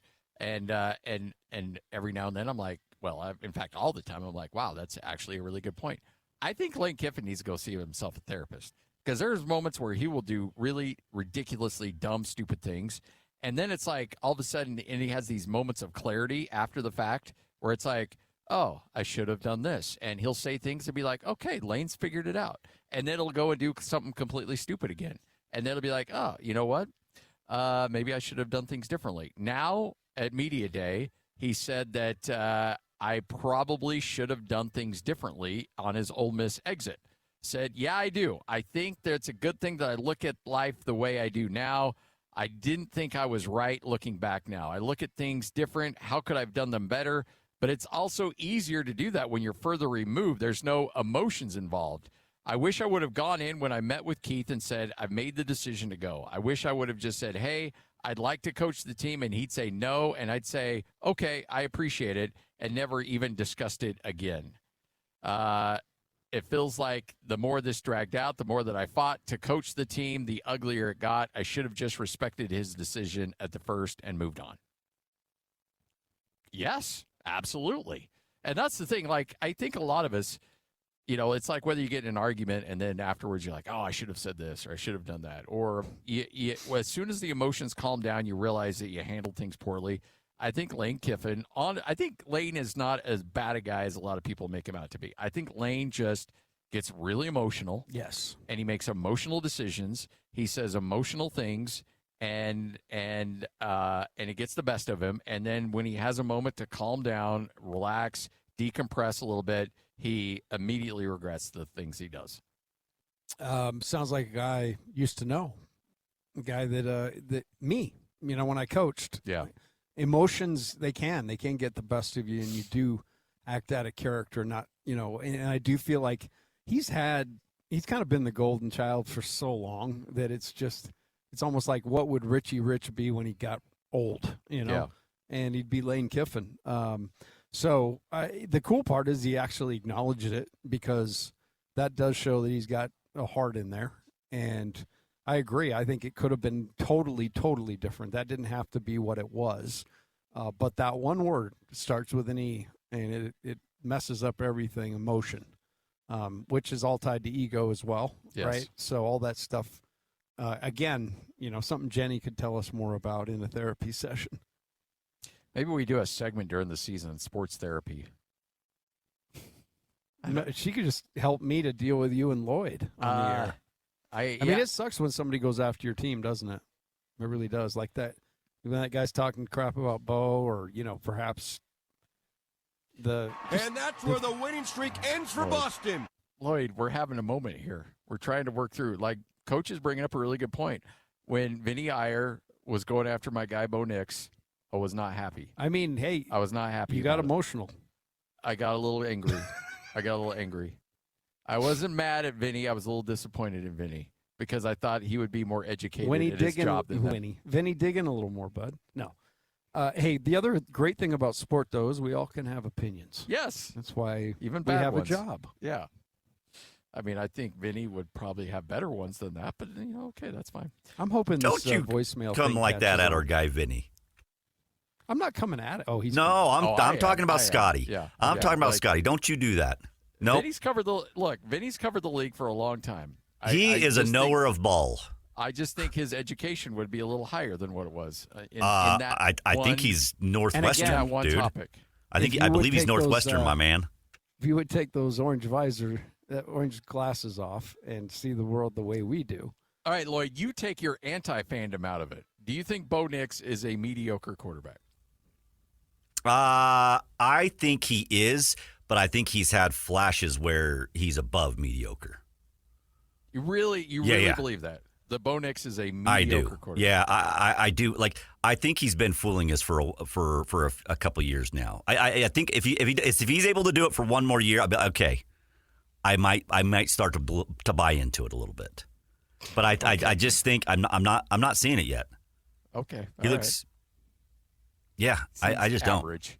I think he's average. It's like I think he's above when average. I got the him and C.J. Stroud thing. That's what really put me over the edge there. Like, okay, all right. Not terrible. Not terrible. I see where he's coming from on that. I mean, NBC Sports ranked the quarterbacks for 26, and C.J. Stroud comes in at 20, and Mr. Bo Nix is 16. Hold on. I got to scroll to find Drake May. This Drake May love affair is getting out of hand. Number 8. Oh, jeez. Okay, I am there with you. I think it's a little bit too soon on that as well. Yeah. He did have he's rattling off the completion he had himself a year. Yeah, but what's his yards per completion? 1.6. No. I mean, that's the thing. Like Tim Tebow in college had a ridiculous completion percentage because he was throwing drop offs the whole time. All right. By the way, Lane Kiffin, his son Knox, wagered that he could not stay off social media. Since then, Lane Kiffin has not posted on social media, which is probably for the best. Although it does bum me out because that's the one thing I really enjoyed from Lane Kiffin was his social media. Like, I thought the dude was absolutely brilliant on Twitter. Oh, he's funny. Yeah. Very, very, very funny. All right. There's your good. Let's get to the bad. Now the bad. All right, Jon Sumrall. By the way, SEC Media Day is just glorious in terms of sound bites and things coming out of it. Jon Sumrall he is the new coach at Florida. This dude is wound tight, This by is the way. awesome, I'm telling you. Wound tight. He's in the middle of his press conference, and, this happens. How things were going to unfold, and you'd be kicked out of our team meeting. I swear, like, you're lucky I'm not going to throw this freaking podium right now. Like, it drives me crazy. You like how he hit the stand? Boom. Easy, John. Okay.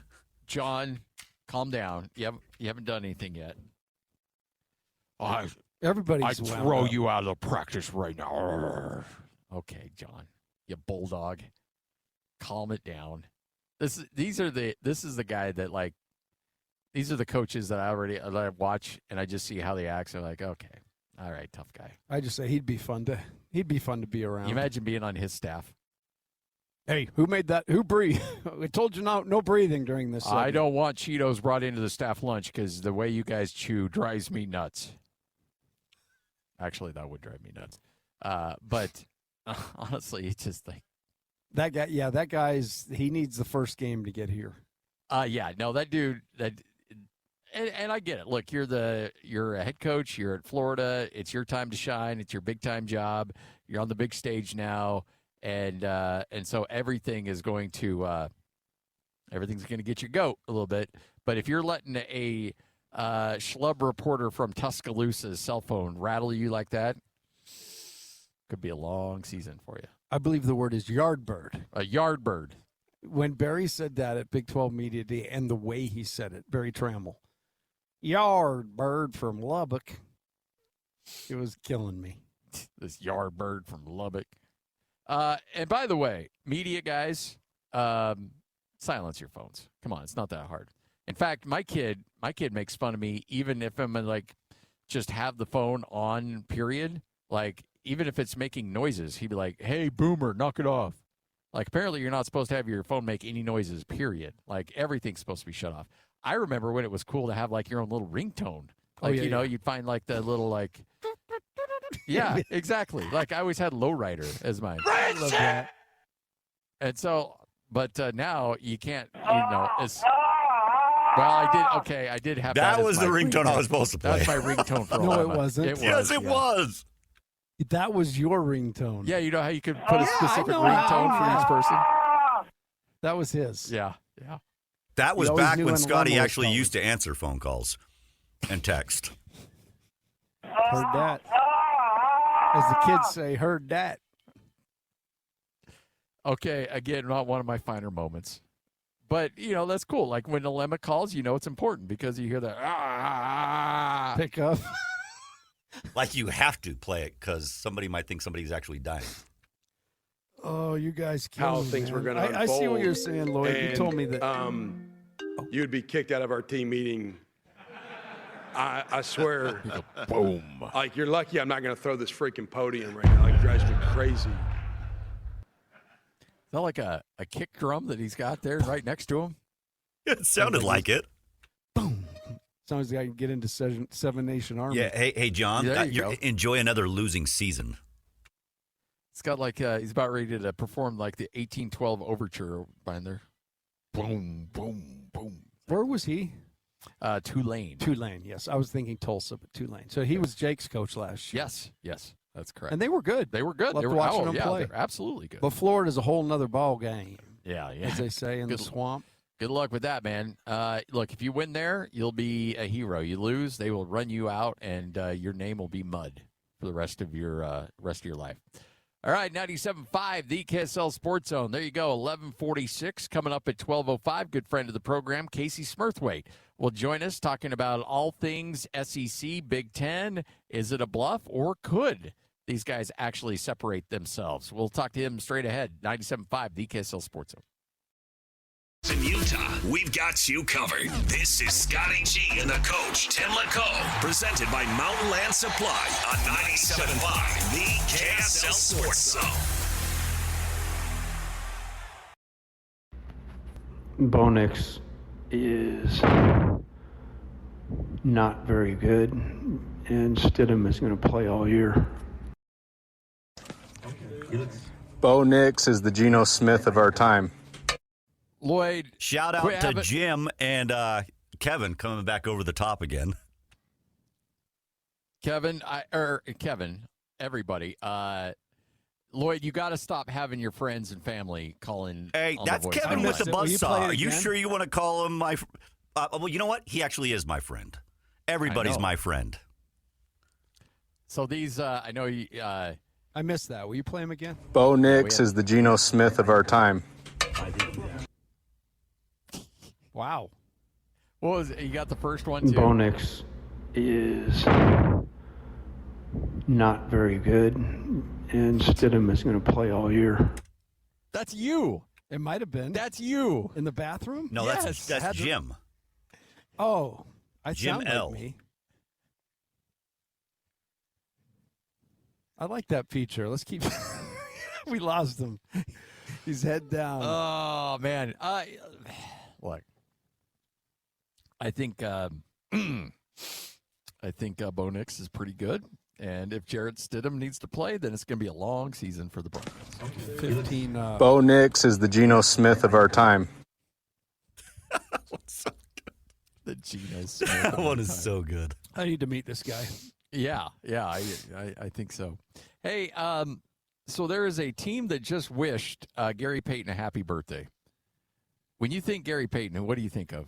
Sonics. Right? The Miami Heat just said happy birthday glove with Gary Payton wearing a Miami Heat jersey.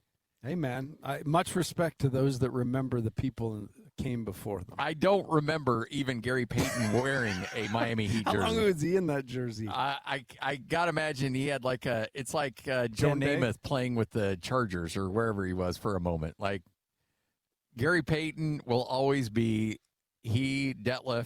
Deadlift shrimp. He's so good. Hey, he played 2 years in Miami. Did he really? Yeah. Wow. 81 games and 68 games. Of course he played 81 because he's a tough guy. He's the glove. Those were the last two of his career. That's probably, we've put it out of our mind. Those were the, he still was putting up decent numbers for the minutes he got. Okay, let me ask you guys this. So if you guys think the glove, obviously Sonics, right? So correct. Who do you think of when you think of Randy Moss? What team? Vikings. Absolutely, right? It was weird. There was this weird ESPN commercial that had these almost like G.I. Joe type football characters. And I saw that. It had him in a Patriots. I was like, wait, what? Oh, yeah. I mean, look, he had that one big year with the Patriots because everybody thought he was dead because he played a year in Oakland and they tried to ruin him. And then he goes to New England and absolutely blows up on that team that was undefeated until the Super Bowl. But you still think Vikings, right? But yeah, you'll always think Vikings with Randy Moss. Brett Favre, you'll always think Packers. There's just certain teams that will always be synonymous with certain players. Look, you don't want to see Drew Brees wearing a Chargers uniform. He's always a Saint, for crying out loud. Did he have 2 stints with New England? Yeah. Randy Moss? Yeah. Oh, I didn't know. I knew he had the big one, but I didn't know he came back. Or maybe not. Maybe it was just that. Well, honorary Bostonian Tim LaComb would know. 7 to 10. He was Were you Pats. with the Red Sox thing? Were you a Patriots guy there for a moment? No, never. I didn't Cowboys? jump on that. Yeah, I was more of a Cowboys growing up, but kind of abandoned when they got rid of Tom Landry. Oh, that's right. You mentioned that. And then missed kind of the fun part of that whole thing. How did you not be? How were you not like an Astros guy? What? How are you not like an Astros guy? Why would I be an Astros guy? I don't know. Your Texas roots? Well, Nolan Ryan? Rangers. Dallas, Rangers. Okay, true. Yeah, but I just think Nolan Ryan, the Rangers have never been all that great. When I was a kid, they had this, little, you would have these discs of every player in the league. And it was a board that you opened up, and the green monster popped up like 3D. The monster. And it was a field there and you would put your card in and spin it, and how big, if it was a good hitter, you had a better chance of getting hit, and you'd move them around. So I always had Fenway Park as that was baseball to me. That was that was always my team. Well, that made sense. And then, lo and behold, I end up out there. Here's the thing, people don't, people hear that and they're like kind of chuckling a little bit, but that's how we all became fans. That's why it's impossible to become a real diehard fan when you're an adult of a team. Yeah. Well, but so many people do it so well. Well, those are just bandwagon fans. They don't count. We're talking about live and die with your team. That has to be created as a child. Like, you have that sweet spot of 6 to 13. Isn't most of that handed down though? Oh, yeah, you cheering for who your parents cheer for sure. And then and then once you latch on, then you're in it for life. But if you were to quit your team, you'll never have that same kind of emotional involvement with another team the rest of your life. That you just pick up. You can't. It just won't happen. Nope. I mean, you went through all the woes of the Broncos. And look, man, there were woes. There were a lot of bad Super Bowls. It's almost like they were drinking champagne at halftime instead of waiting. For honestly, pregame, a lot of those games got away. Didn't even show up. Yeah. Bo Nix is not very good, and Stidham is going to play all year.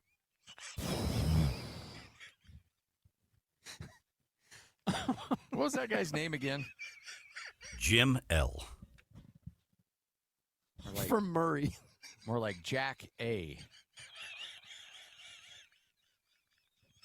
See, it sucks when people mess with your team. I think that's the point of this whole show. Okay, we started with it. You guys, I was having the time of my life. And I was, even yesterday, I went back and watched it. You can see me cringing, don't do it. Don't jinx it. And you jinxed it. I knew it. I didn't even have to watch that game last night. If we were truly responsible for the jinx, they would have lost that first game. But no, they won the first game. Yeah, once they won that one, it's off. Yeah. We No, because you started talking Have a blessed about day. 16-17. High noon coming up next. Casey Smurthwaite joins us. He's a contributor to D1 Ticker. He's been a great Twitter follow. Keep an eye on some of the stuff that he's got pumping out He helps out as a consultant with a bunch of different universities across the country. Really good dude. He'll join us coming up next. 97.5, the KSL Sports Zone. You're locked on to Scotty G and the coach, Tim LaComb. Presented by Mountain Land Supply on 97.5, the KSL Sports Zone. 97.5, the KSL Sports Zone. Scott Garrard, the coach, Tim LaComb. Hope you're all having a tremendous day. I've known this guy for a long time, one of the best out there. Casey Smurthwaite, consultant with Athletics and Men, kind enough to join us. Casey, how you doing, my friend? It's a great day to talk sports, and it's, I believe, in the words of Steve Spurrier, it's talking season, SEC Media Days. It is talking season indeed. All right, so I said on the show a couple days ago that Greg Sankey and Kirby Smart, these guys are posturing. There's no way they're going to break away. This is they're looking for leverage. It's all bluster. They don't have the guts to actually do it. You sent me a text this morning. You're like, hey. I'm not saying they're going to, but they could, and there's a roadmap in which they can do it.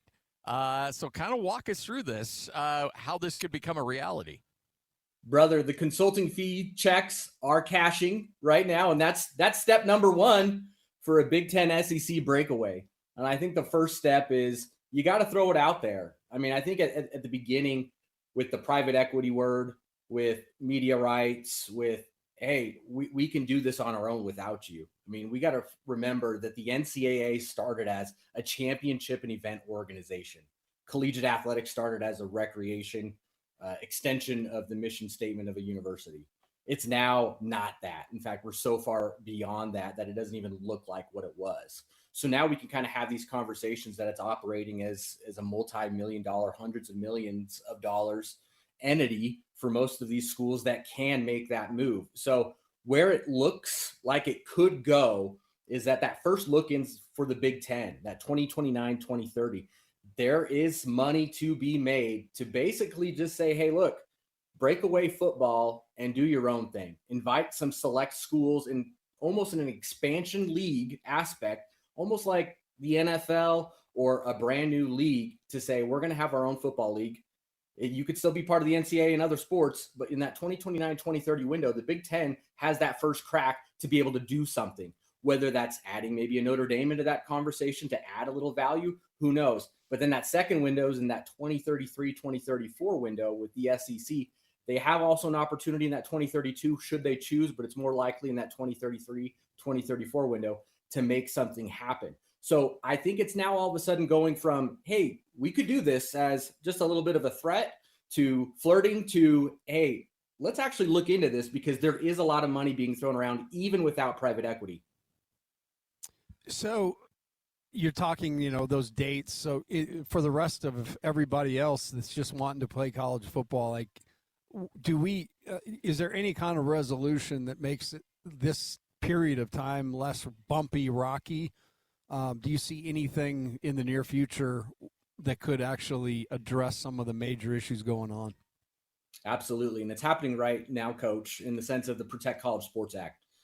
And now lawmakers, you've seen a couple of tweets out there from the media saying that we're now in deal mode. We're now looking across the table to the Big Ten and SEC saying, let's get a deal done. Because what that does with the Protect College Sports Act, the 100+ pages, even if it gets down to 50 or 6 pages, that protection isn't just about the college sports. That protection is also collecting, keeping everybody together. And that protection keeps Rutgers, which is a winner in realignment. It keeps Mississippi State, Vanderbilt with Georgia and Alabama. That's part of the protection. It keeps your Indiana, even beyond Kurt Cignetti in the national championship, in the conversation with Ohio State. That protection keeps everybody together, and it can give them a longer runway beyond that 2033, 2034. So in the moment right now, I think it's just getting a deal done. But part of that bargaining chip that Coach, you kind of mentioned, and even Scotty G, even earlier in the show, is you've got to be able to have some sort of leverage on both sides of it. But right now, the Big Ten and the SEC, they have the bargaining chips to say, we don't need you, because we forget the NCAA doesn't run college football playoff. The NCAA doesn't run bowl games. In fact, $1.5 billion of the NCAA revenue, $1 billion of that comes from March Madness. The rest of it is packaged together of all the other tournaments, other assets. None of it comes from the FBS playoffs or the college football playoff. So the NCAA doesn't really look at this like, oh, hey, oh no. This could be a different opportunity for the NCAA depending on what lens they're looking through. Athletic director at Iowa State, who's stepping down, Jamie Pollard, said, all right, you guys want to leave? All right, fine, leave. Just do it. We're tired of this. Just do it. But you're going to have to take all your other sports with them. So good luck with your gymnastics, your soccer, your basketball teams, because if you leave, you're gone completely. I can't imagine that would actually happen. I imagine if they do leave, it's somewhat of a hybrid. But would these other schools left behind sign off on something like that? I don't believe so. I think you run into a situation where all of a sudden you're now having multiple crises in scheduling for your gymnastics, for your softball programs. At the end of the day, you're going to want to have your men's and women's basketball teams playing at Kentucky. You're going to want your men's and women's basketball teams playing at Alabama, playing at Florida, even baseball, softball. You don't want to keep scheduling, Iowa State to play at Indiana State. No disrespect to them. That doesn't move the needle. It's going to be a model. And if you look at the compliance in the NCAA rule book, it is sport by sport. There is no rule nor bylaw that says if you take one sport and move it outside of the entity of the NCAA, you're out completely. That is not in the rule book. It is sport by sport. And what folks forget is just last year, U.S. soccer and U.S. hockey have both approached the NCAA about saying, can we take over? Can we help? Can we actually remove some of your teams or help you schedule and be a part of the governing body to make this sport better? The NCAA didn't say no. They said, yeah, let's find a way to collaborate. So there's even a model in this to where, yeah, we can maybe even have a break off to maybe make it better. And even Jamie Pollard, folks forget, was even open to the idea of a break off where it's just football just last year. So even Jamie Pollard's been a proponent of saying, hey, let's make this work, but have your other sports here. So you can't have both sides of it. Speaking of the playoff, what format, Casey, you believe best? I know I know the SEC is pushing for fewer in the Big Ten, and obviously others want more, but where do you feel like that optimal number is? I think the optimal number is all the hypothetical matchups that the SEC and Big Ten wants, right? I mean, that's the answer. No, I think at the end of the day, I think everybody needs to have access at the beginning of the year. And I think the regular season naturally should be part of the quote unquote playoff system. I think it's more of a calendar problem that where it needs to be done by, the first week of January for calendaring. And what does that look like? I don't know, but I think that you should have at least 16 teams and break it down. For me, what it looks like is having home games on campus. Those home games were fantastic. I think access for at most 2 to 3 non-power teams, because that's fun. But at the end of the day, I think you need to look at what does the calendar look like? What gives the most access to the teams that are the most deserving? Not necessarily the eye test, in my opinion, but can you get 16 teams? Can you even expand it to 32 teams? But you look at the FCS playoffs, and it even ties back into this Protect College Sports Act. There are entities out there such as private equity. I've been fortunate enough to be in rooms where they're talking about a lot of money to be made to help benefit these schools who are paying for some of these opportunities for games to be played. But there's a lot of problems right now, and I think a lot of it revolves around spending problems. I think it's somehow, some way, collegiate athletics needs to be kind of curbed a little bit, maybe capped, or even a salary floor or set in order to make some of these decisions to move forward. So in saying, whatever they decide the number is the optimal, I mean, there's a certain point where I think everybody has to ask the question, don't they have some sort of duty to make sure the long-term health of college athletics, thrives, is not just their own interests? I mean, does there ever get to be a point where that happens? Yes. And I think part of that is part of the Protect College Sports Act. I think the longevity, every commissioner and athletic director, I've spoken to 4 commissioners in the last week. all of them say, is the Protect College Sports Act good for the sport? Yes. Is it perfect? Absolutely not. There are some poison pills in the act right now that actually hurt, in a way, women's sports. Even though there's a whole section about protecting women's sports, there's a couple of poison pills in there. It's very nuanced, but they all say it's a step in the right direction. Now, those commissioners I've spoken to, are they from the Big Ten or Greg Sankey at the SEC or Tony P? No, they aren't. These are your group of 5 commissioners, group of 6. But to that longevity aspect, they all recognize that the model that we're in right now is not sustainable. And in order to make a long-term, or even make it look like our good old glory days that we all wish that we had, and I'm sorry, BYU's not going to win a national championship this year, or, we're not going back to the 80s. But to even get close to that model, we need to make sure that we're protecting college sports in some way, shape, or form. So this act's going to be able to at least put up some guardrails, put up a floor, and even a cap in some way, shape, or form, in order to give us some direction and some guidance to make it look like what it once was. I know that, like any bill, we all saw the cartoon back in the day in our civics classes. That sucker is going to continue to get redlined and redlined and redlined. But at the end of the day, where's your confidence level that we might actually see something get passed from this? Before Media Day started, I talked to an SEC athletic director, and I asked that same exact question. The answer, I will pass along, 20%. And every day that goes by, I think that number drops. And on the flip side of that, goes back to this original question, Scotty, is that the closer, or the number, as that number drops, the other number goes higher into a potential breakaway, because there's money to be made. There's interest in it. What does that look like? It could be a Notre Dame adding in. It could be, let's have a draft, because I don't think a Mississippi State, Vanderbilt, or Northwestern or Rutgers makes that move all the way if it is a draft, like in that aspect. So the likelihood, probably 20% right now. I'll piggyback off that answer. So I think the likelihood of a break off or some sort of league grows every day, as long as the days and the calendar, the weeks and the months pass by.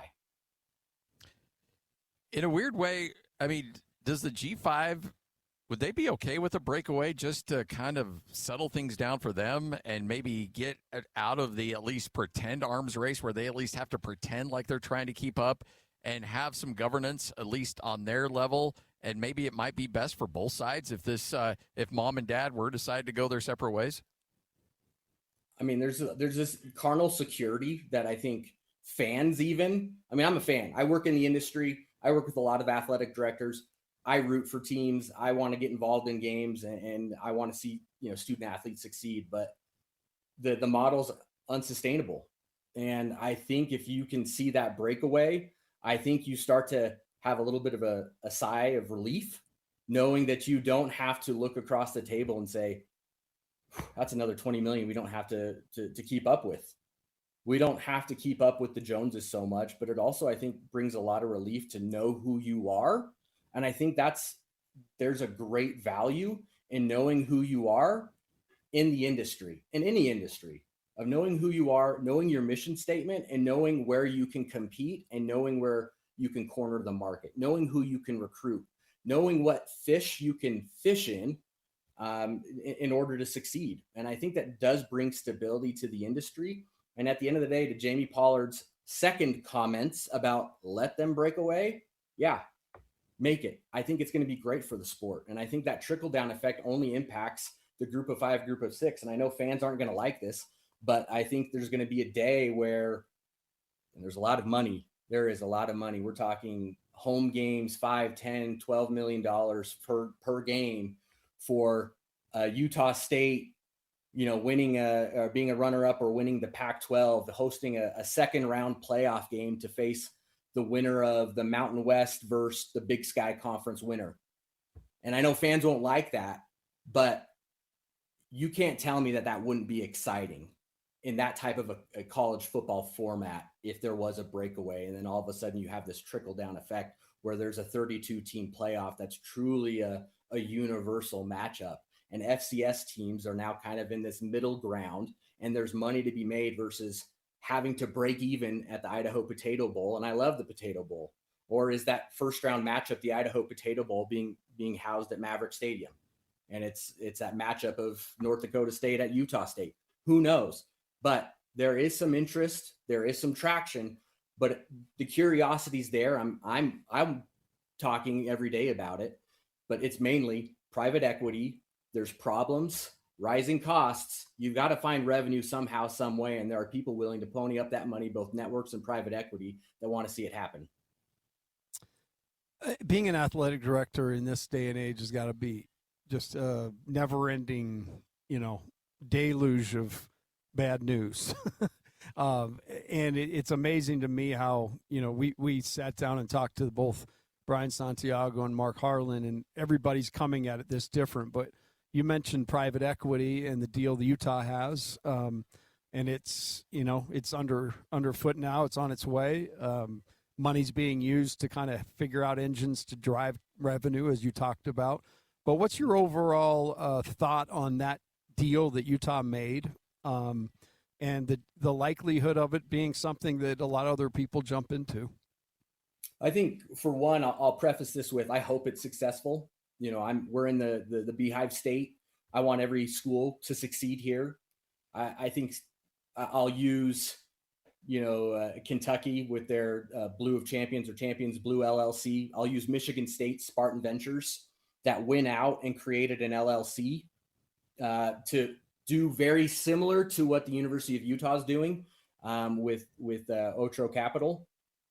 But the difference is Michigan State went out and fundraised $400 million and then used a portion of it to create 30 plus jobs, not take away jobs and make others reapply for those jobs.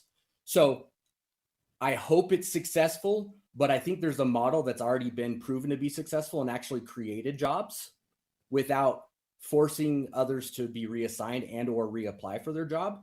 But I hope it's successful, and I hope it becomes a model for success for other institutions. I just believe that a school like Michigan State, who went out philanthropically and got investors and fundraised for that money to create an LLC, I think that's a model that right now, if I was an athletic director and I needed to make an LLC, I'm going to go that route 10 out of 10 times. Hey, a lot of people had opinions on the Big 12 Monster partnership. People thought that perhaps the Big 12 undersold themselves a little bit. You've taken a fine-tooth comb to that thing. What are your thoughts? Great question. Monster Energy, Big 12. I'll say Brett Yormark, I think, is one of the most innovative athletic directors. I think he's done a really good job. I think from even the court malfunctions, I think it was very smart. I think that is the future still. I will hold to that in some way, shape, or form. That contract, there are some really unique features to international branding and domestic branding and marketing. They basically have lines of credit. Some of it was redacted that I saw, of each school getting a credit and a line item of credit for sponsorship and commercial rights. That number is not going to show up in that whatever 1.2 million that was out there on social media that got torn to pieces. Do I believe that first cash number is a little low of the value? Yes, absolutely. But at the end of the day, if the Big 12's innovative branding and marketing to go worldwide is their true goal, then you have to say it's a win. Could you have gotten a little bit more money out of it? Yes. But, we're July, August. You've got to start to make a decision. And I think for a low-hanging fruit to get a deal done that's in millions of dollars, that's going to give you an international brand, along with Monster Energy, yeah, I think that's a win. Overall, there's a lot of schools and conferences right now that are still struggling to get any type of traction on a deal. So it kind of comes back to that whole, would you rather have half a loaf or no loaf going into the season when you have so many other expenses and line items that you have to go through? Go take the cash, go take the line item of credit for marketing and sponsorship, both domestically and internationally, and call it a win. Texas Tech announced recently a 15-year, $75 million agreement to rename Jones AT&T Stadium as Galaxy Stadium. And I assume that because that's a heck of a way to get a bunch of revenue from sponsorships, that's going to be probably more of what we see across the country. Yes, indeed. And to take that even a step further, one of the things that's out there, I posted a little bit about it, is the jersey patch sponsorship. Everything's going to be up for sale right now. Everything. And I'll share this with my friends at KSL Sports Zone after this. You've seen Nike and Adidas even send out their own information that's contrary to what the NCAA has put out in terms of jersey patch information.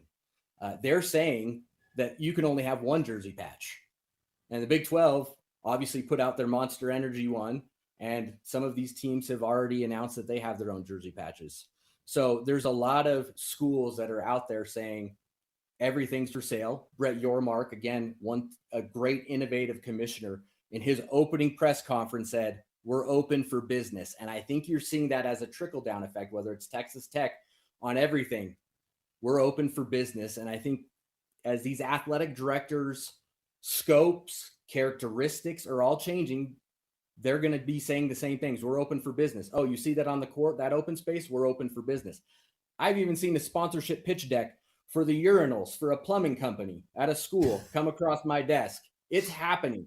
Look at UVU and the Wolverines, the Fighting Jared Sumptions. They had some really cool and unique sponsorships in their brand new soccer stadium. There are some things out there that I have never seen before. Or even sitting down in a bathroom and you're sitting in an enclosed cabin space, and it's a sponsorship for a getaway. And that's the type of era that we're in.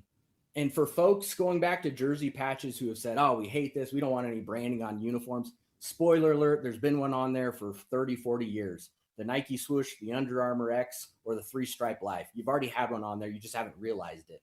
So we're in an era that we have to change, but that's also part of the bigger conversation. There are so many line items, so many expenses that are being added.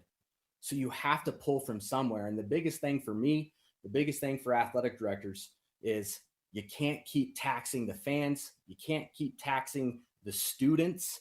You can't keep taxing the same people who've been supporting you day in and day out. And now you're finally going to get to a point where you can't do it anymore. Or you're going to be a St. Mary's that just got that a credit warning because they've been tapping into their endowment a little bit more than they should have been. And now you're going to get to a point where you're impacting the student, not just the student athlete, the student and the mission of a university, because you're making some decisions, not saying it's all athletics, but you're making some of these decisions that are going to impact the actual mission statement of a university. The Mountain West and the Pac-12, it kind of looks like to me, and you know my affiliation with Utah State. That's where I got to know you very well. But it to me, the Mountain West and the Pac-12 kind of look like that Spider-Man GIF where they're just pointing at each other.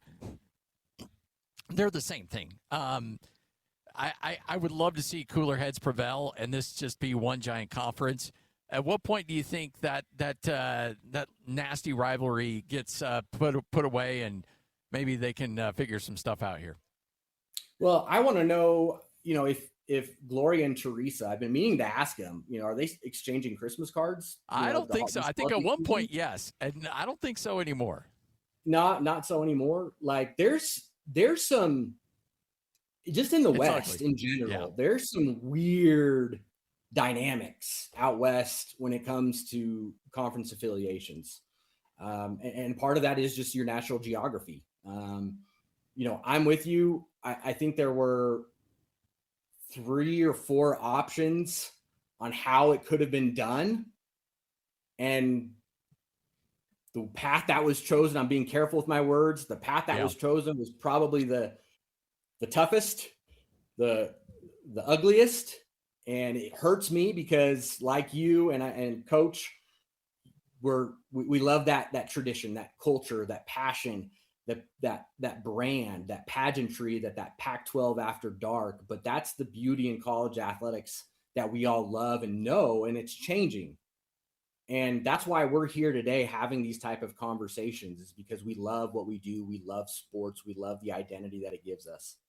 And we wish that we could go back, that nostalgia aspect. And now that's all changed, and we have to find that new identity and have those new conversations. And as we move forward, we have to kind of say, oh, what could have been? But I think down the road, I think the dust will settle, and I think there's going to be affiliations. I think there's going to be some creative ways that they can get back together. It was an ugly breakup, but it doesn't mean that they can't send each other a card, maybe not on Christmas, but maybe around Valentine's Day. They're going to hey you up, Thinking of you. Yeah. Yeah. Maybe the KSL Sports Zone Network can host a wonderful. I've seen your barbecue, Scotty G. You have been elite.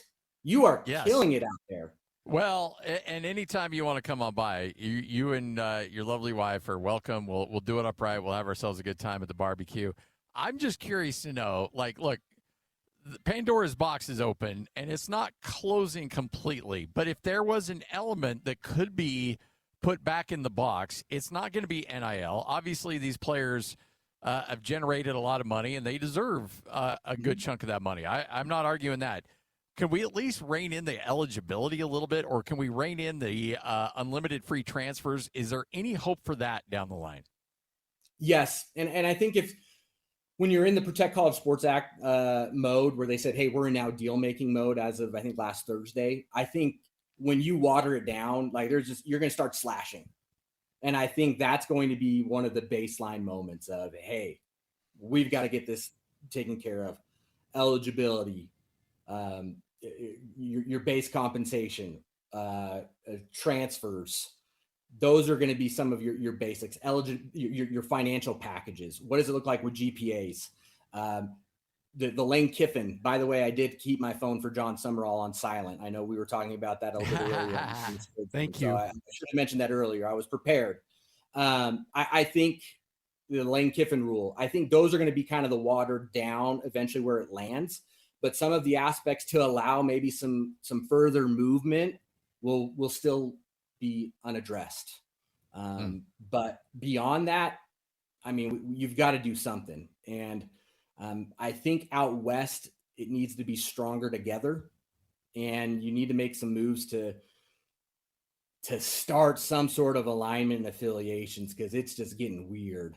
It's weird. And one league's got to combine with another, and I wouldn't be surprised if it's a big West Coast at some point one day, and some fans might not like that. And if that's what it does to really strengthen the West in realignment, so be it.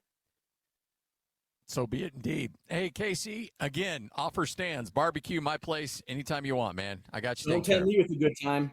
Hey, no problem whatsoever. We'll make it happen. Hey, I appreciate your time. Let's do this more often. This is fun. Okay. Thanks, Casey. Casey Smurthwaite, right here on 97.5, the KSL Sports Zone. I knew Casey for a long time. He does a tremendous job. And again, consultant with the athletics administrations across the country, and really good dude. Absolutely good dude. He's on the front lines, man. He's getting a lot of info, a lot of intel. But I'm with him. I think everything's for sale. I think he brings up a great point. There's so much sponsorship, availability and that sort of thing in the right situation. So I look for them to have patches all over the place, man. Oh, yeah. Yep. Up and down their legs, probably. I would like the right knee. Oh, man. I would just I just get it for, and look, this is no knock on our friends in the MLS, but when a kit in soccer, the predominant thing across the chest is a sponsor, I can't get on board with that. Like the team's a little. Yeah. Like the jersey patch, all about it. No problem whatsoever. But some of these other ones where it actually, you look at this jersey right here, and you got the team logo just right there. It's almost like a team logo chest, and then everything else is advertisement. It's huge, right? Like where it should say Broncos, it says whatever the company is. Walmart. Yes. Yeah. 97.5, the KSL Sports Zone, 1232. Coming up at 105, Steve Bartle will join us. Always fun to catch up with Steve. We'll chat with him, get his thoughts on the Utes and the announcement on the Ring of Honor. It's all straight ahead here on The Zone. Best sports radio in Utah is right here, right here. This is Scotty G and the coach, Tim LaComb, on 97.5, the KSL Sports Zone. For the line. I'm having such a good day today. See, you know what we do is when we feel like, so Hans had this situation where when I knew he was not in a good mood or I knew something was wrong, This is when he and I were both, let's just say, not counting calories. When I knew that he was a little grumpy about something, I just go and grab him a sandwich, put him in a good mood. Just easy. Like, I knew I could get him, like, or I'd go to a gas station, grab him some Pop-Tarts, the S'mores brand, love those, throw those in front of him, boom. We had him back. He was great. Here, all we need is people, if you were a little salty about your Red Sox, we just need to go all in on Bo Nix, and that puts you in a cheery mood once again. Well, yeah. I mean, I've got kind of some rogue in me. I know that might surprise you, but what do they say? Misery loves company. A little bit, yeah. Did he call it Boeing? Come on. Boeing. Tago Shout out, Vailoa. James. James. Aren't they? I think all these guys are named James. At least, Lloyd, when you're making up people. No. We got a a James, a Joe, a Kevin, a Thomas, a Jim L. Let's see. From Murray. Can we find any more, like, generic names? Is there another Jim L that came in by chance? A Jamil? It is Utah. Like, not Jamil. You can always come up with, like, McKay or Connor or, McConkey. Like, there's all these kind of weird names out there. Yeah, you might be held to a higher standard if you're McConkey. I got one for you guys. All right. I need both of your help on this. Okay. So Jeremiah Jensen's out of town. All right. And so yesterday, as you know, Scotty, after the show, you were down in your office. I had no idea the paperwork you get through. But I did see it in that half hour I was waiting to film because I did the front row show. Yes. With Sam, our guy Sam Farnsworth, and then Sly. KSLSports.com. Yes. It was, so we went into the main, studio, and they checked all my credentials, took my blood, all that stuff. I was able to go in. Make sure you didn't have any allergies to rouge or blush. That's correct. Yeah. So they play, I mean, we talked about a bunch of things. We talked about the SEC. We talked about Rob Wright scoring 101 points in Powder League. We talked about the running games at both BYU and Utah and who's going to have the edge in running. So got through that stuff. But in the end, they did this thing called the Blind Five. All right. And these are 5 undrafted free agents that have played in the NFL from the state of Utah. And I want to, as I give you these 5, I'm going to give them to you in an order. And I want you to, without knowing what's coming, put them in a 1, 2, 3, 4, or 5. All right. Based on what you know about their career. Okay. All right. We ready? Yeah. Chad Lewis. 2. Jalen Warren. 4.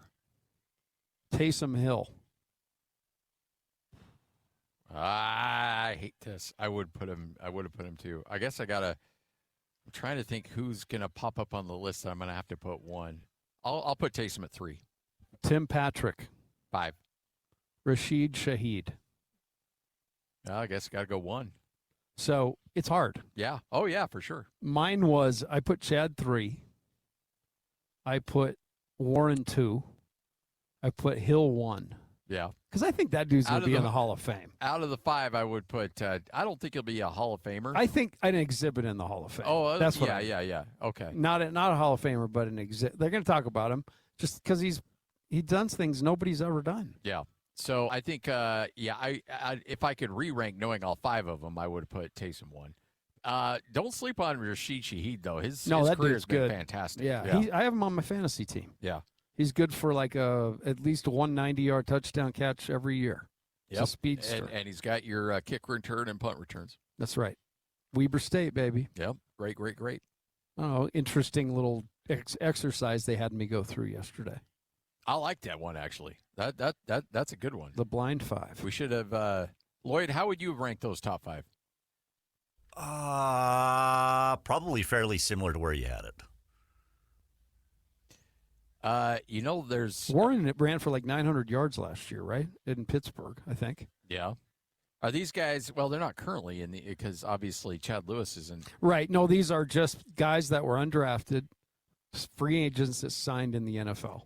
or that played in the NFL. So it was over a period of time. You know who I think probably, if you look at longevity of a career, I think Daniel Sorensen might be the guy that he had a long run. Oh, long yeah. career. And this wasn't like Kansas City. B5 best. It was just 5 they pulled. Yeah. But you're right. I mean, Sorensen that dude was all about it. Yeah, and had a long, long career playing for the Chiefs, and had that last year in New Orleans. He won a Super Bowl in 2019. So Dirty Dan had himself a little bit of a run as an undrafted free agent. I went to a baseball game of a nephew a couple of years ago, and Dan's kid was on the team.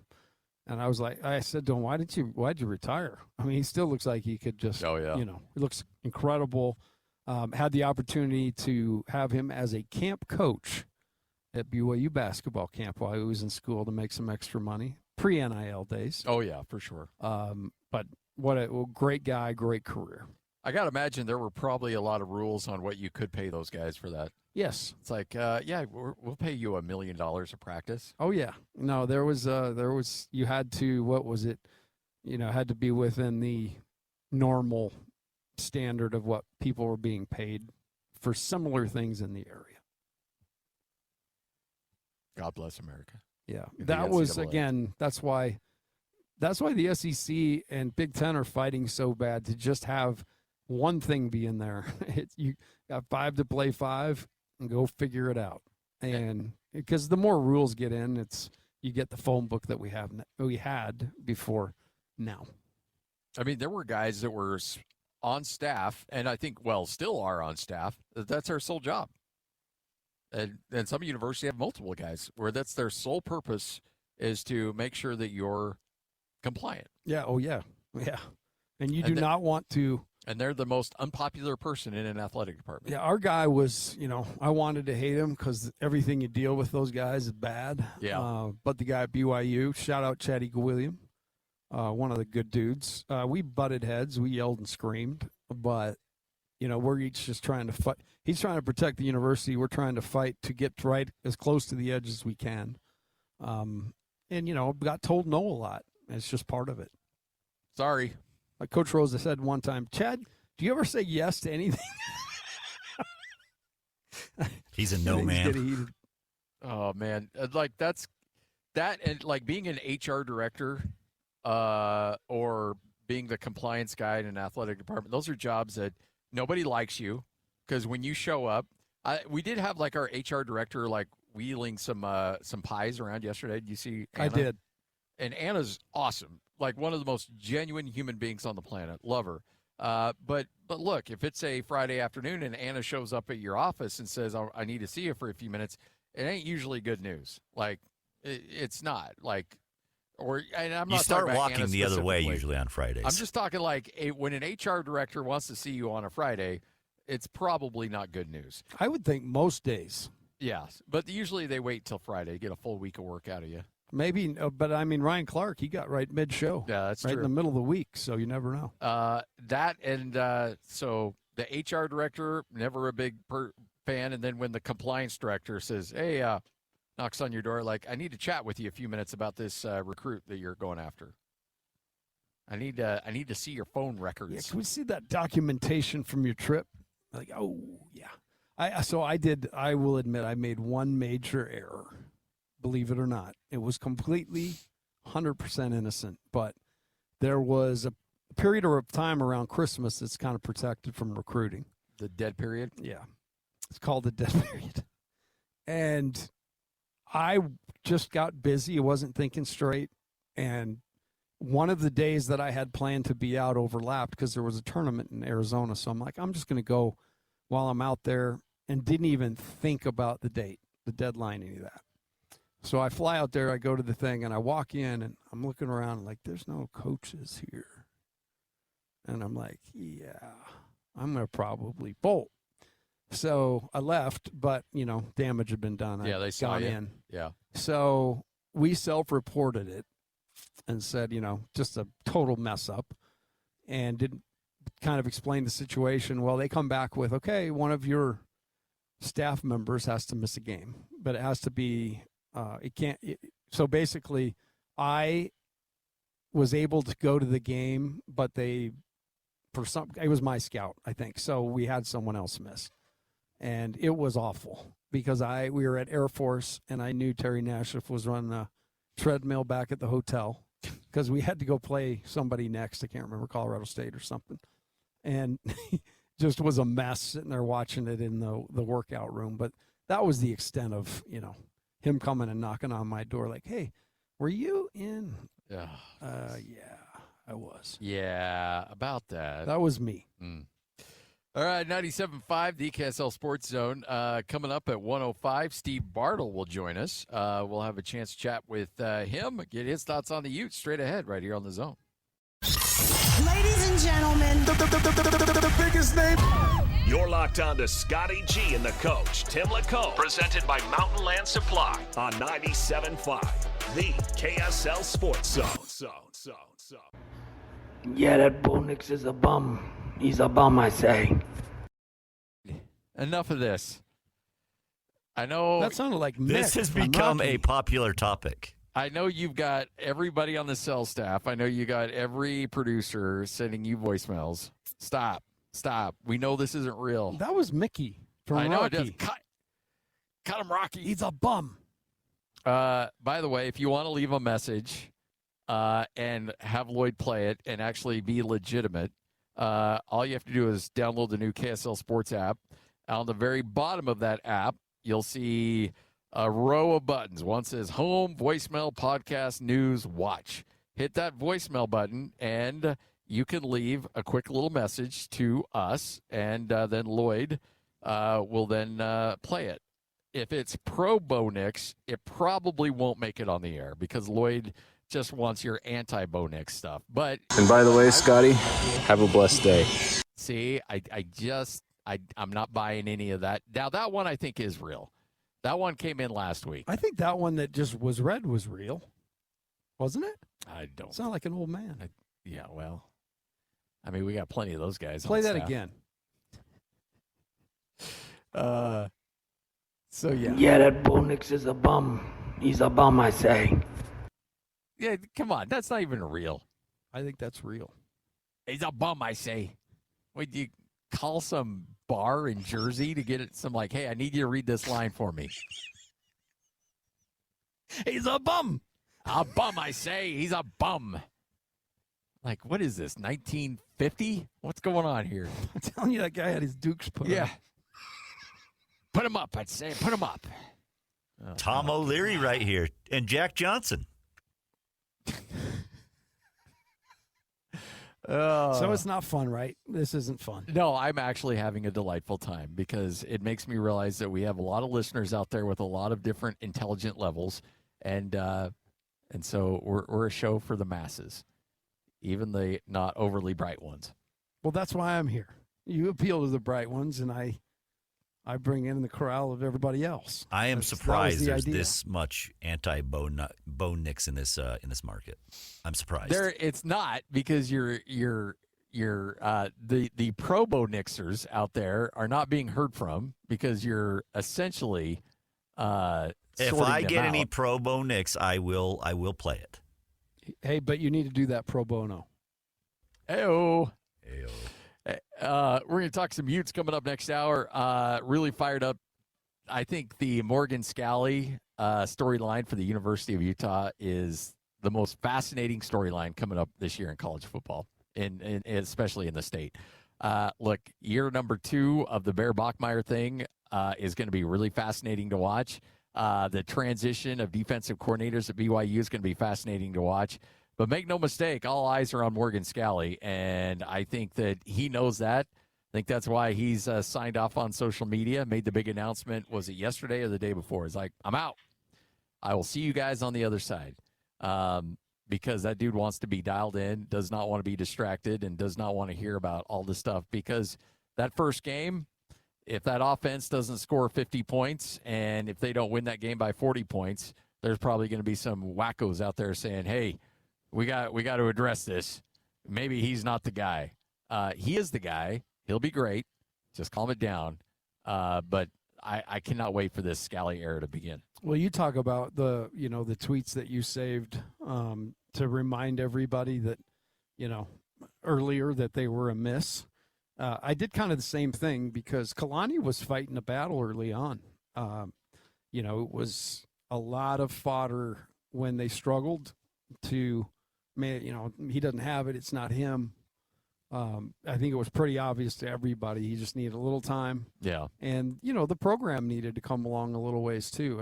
I think for a long time, BYU had been in a dominant spot, and when they were independent and having to craft schedules and play teams, it was really difficult. So I'm so glad they weathered the storm. And I'm with you. I think the college football season, because of what you talked about, and then also the unknowns, the things that, like I said, who's going to present themselves to us this year is like, I'm here, I'm a dude and a fixture and somebody you can talk about and count on.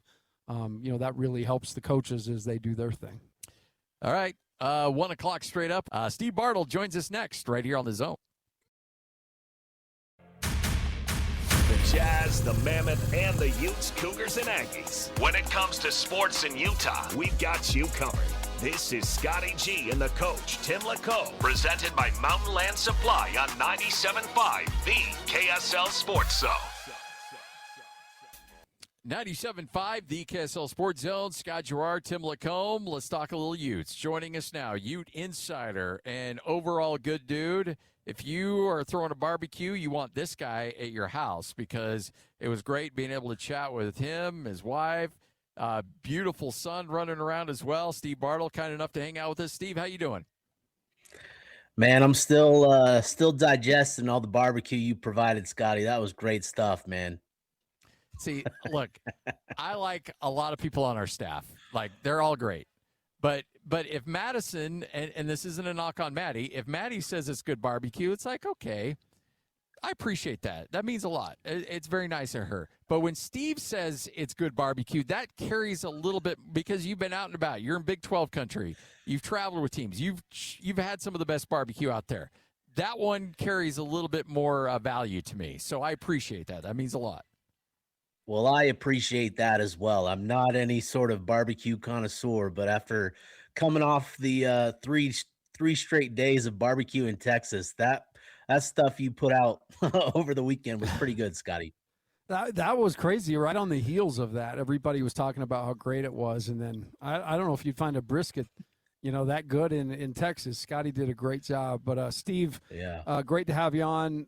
We were just talking about how Morgan Scally, he just signed off social media a couple days ago, I saw, and it's down into the cave. Year one awaits. How exciting is this time in Utah football?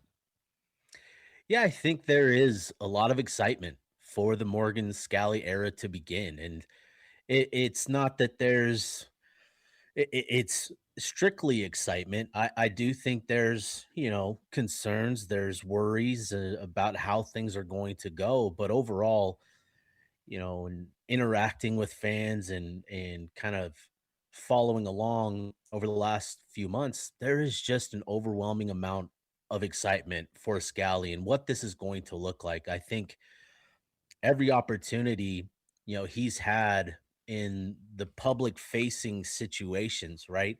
From his introductory press conference back in January to the opportunities we had to speak with him at media availabilities in spring ball to, a couple weeks ago at media days, he's just looked comfortable in the role where it not that it's easy, but just that it's something he's prepared for. And if there's one thing that you can count on with Morgan Scally, it's that he's going to be as prepared as possible. And obviously, with him being a first-year head coach, there are going to be things that he's going to learn and experience for the first time. But I think Utah fans have come to know that, they can trust Scally to be as prepared as anybody potentially can be. So, when you look at the roster overall, and and you had mentioned this, and I was talking to some people close to the team at Big 12 Media today.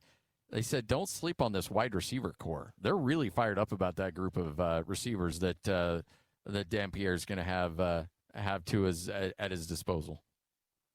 Yeah, no, I'm glad you brought this up this early. I'm actually about to publish a piece on the wide receivers and, specifically Braden Pagan. And, Scotty, you got to watch him up close all last season. And with Pagan, he is the type of receiver that just sort of he has the potential to kind of change the math for Utah in a way that they just couldn't with the passing game last year. And I think that's an interesting element to add to what we've come to know Utah offense to be, where it's a lot of run game, a lot of ground and pound and physicality. And Kyle always talked about the need for receivers to develop, but I think Morgan and the work that they did in the transfer portal of bringing in Braden Pagan, bringing in Kyrie Scholes, and another from Mississippi State and Ricky Johnson, who Devin Dampier raved about, throughout Big 12 media days.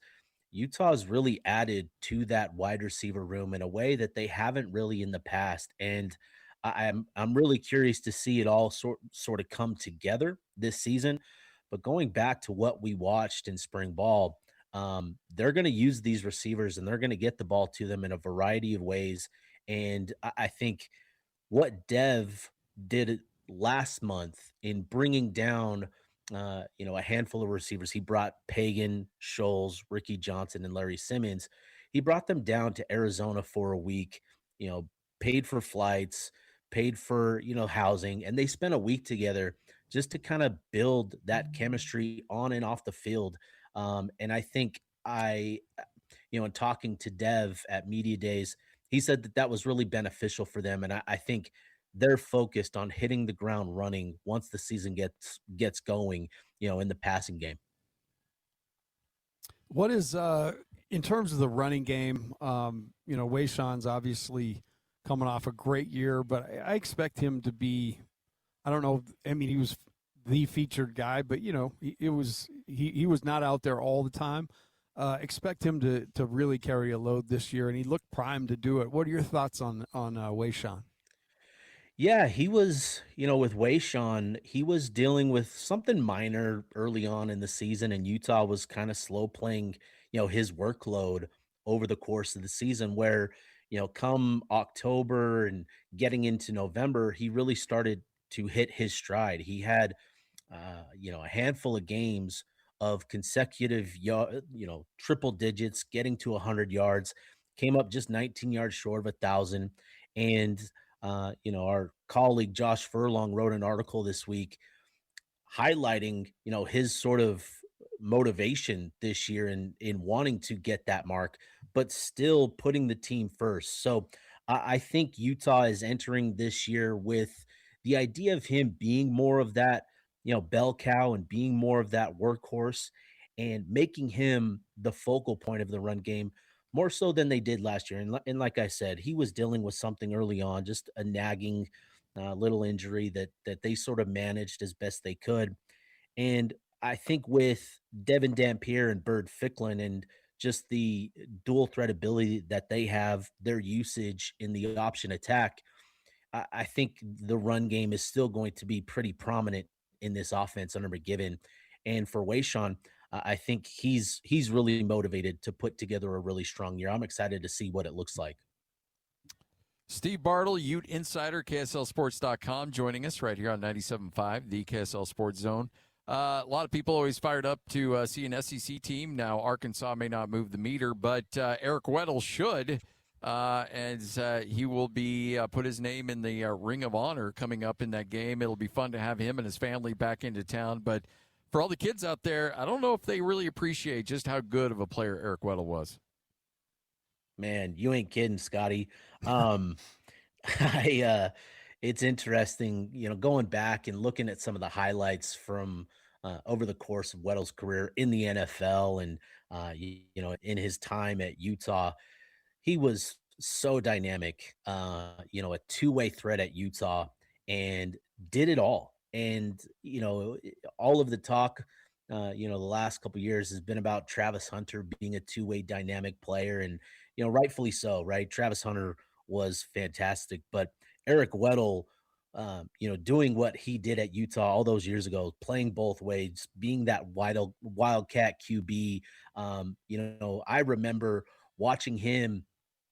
I can't remember the bowl game because it escapes me, but his matchup with Calvin Johnson and Georgia the Tech, and that Emerald was City Bowl. It was City Bowl. the one That's in what San it was. Francisco. Yeah, yep.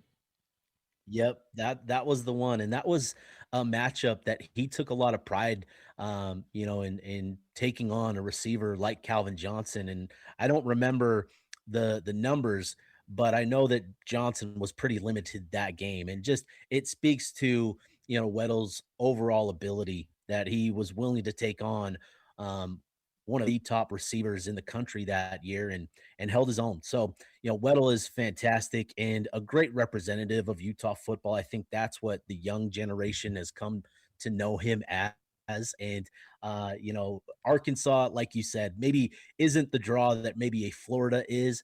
There was already a good amount of excitement for the Arkansas game, but now the fact that Eric Weddle, one of the most beloved figures in Utah football history, is going to be inducted into that ring of honor, I think the excitement has definitely ramped up a couple notches.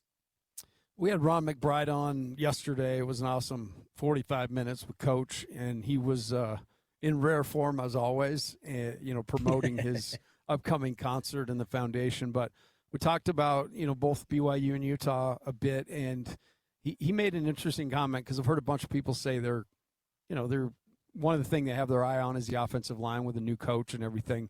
But he kind of said, man, this offensive line is going to be good, and coming from Mac, who, he's the guy who can talk about offensive line. That was an interesting comment to me. What have you noticed about the offensive line, about Jordan Gross's coaching, and certainly Alex right there with him?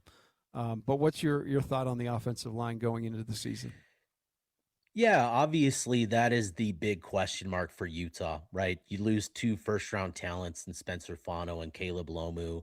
You lose also the 3 interior guys in Jaron Kump, Tanoa Togiai, and Michael Bokofisi. Those 5 players played a lot of snaps together. That sort of chemistry and understanding and feel of what you're going up against on a snap-to-snap basis is just something that Utah isn't going to be able to replicate. But the benefit that they have is the fact that a lot of players that Jim Harding has recruited over the years, and have been able to spend multiple years in the program now, stuck around with Jordan Gross coming in, and I think that that's significant for Utah. Because these players are familiar with the culture, they're familiar with the expectations. They've been obviously coached up by one of the best in Jim Harding, and now the opportunity to work with Jordan Gross, I think it's one, in talking to a couple players, that they really were excited for. And obviously it's bittersweet, for them, the players, having to say goodbye to Jim Harding, but also just an exciting opportunity to play for an all-time great who played your position, right? And I think that's been something that has been really noticeable in our conversations going back to spring ball with the offensive line. There was just a lot of excitement about Gross and what he was going to bring to the table. Watching that group over the course of spring, they definitely got better from week 1 to week 5, and it was a combination of the collective bunch, but then also individuals that emerged and really finished camp strong. I've talked about him a couple times now, but Ike Garcia was a player that really came on over those final couple of weeks, and he's a former 4-star talent coming out of Corner Canyon, and he's somebody that, if he continues on the trajectory that he finished spring ball on, I expect him to be, competing down to the wire for that starting job. He looked really good. And I think just the development. So that's got to continue. And I've been impressed with what we've seen going back to spring ball. We haven't been able to get our eyes on anybody just yet. But was encouraged with what we saw from the offensive line going back to spring ball.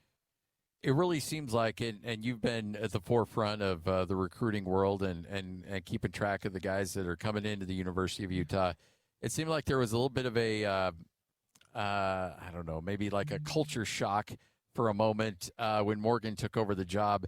And then throughout the summer, Utah just stacked 4-star upon 4-star, like they got on a heater. It seemed like from and again, I'm not in that world. I just look on social media and see when kids recruit and who Utah beat out for to get them. And it seems like things have settled in nicely for this crew just based on commitments they've been able to secure during the summer.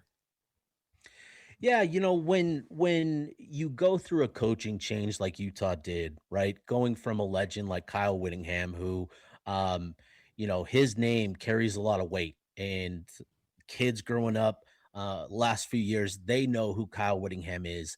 They know Utah football because of Kyle Whittingham, and with the change, even though Morgan Scally has been here and been on staff, there is still just kind of that sort of recruits maybe taking a step back from Utah just to kind of assess the situation.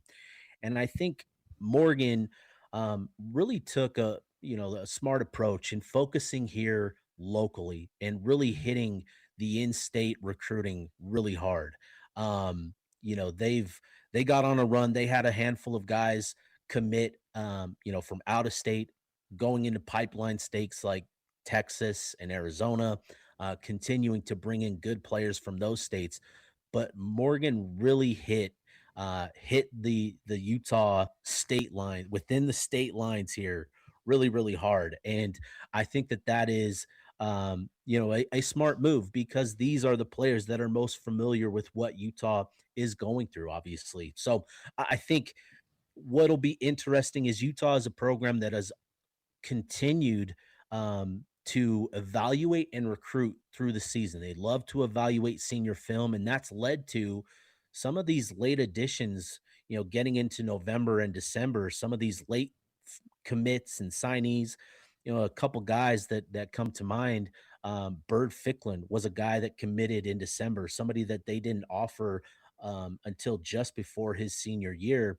Daniel Bray was another player that committed in the month of December. So Utah's, now that they've got the bulk of their class in place, they feel good about the class, I'm sure.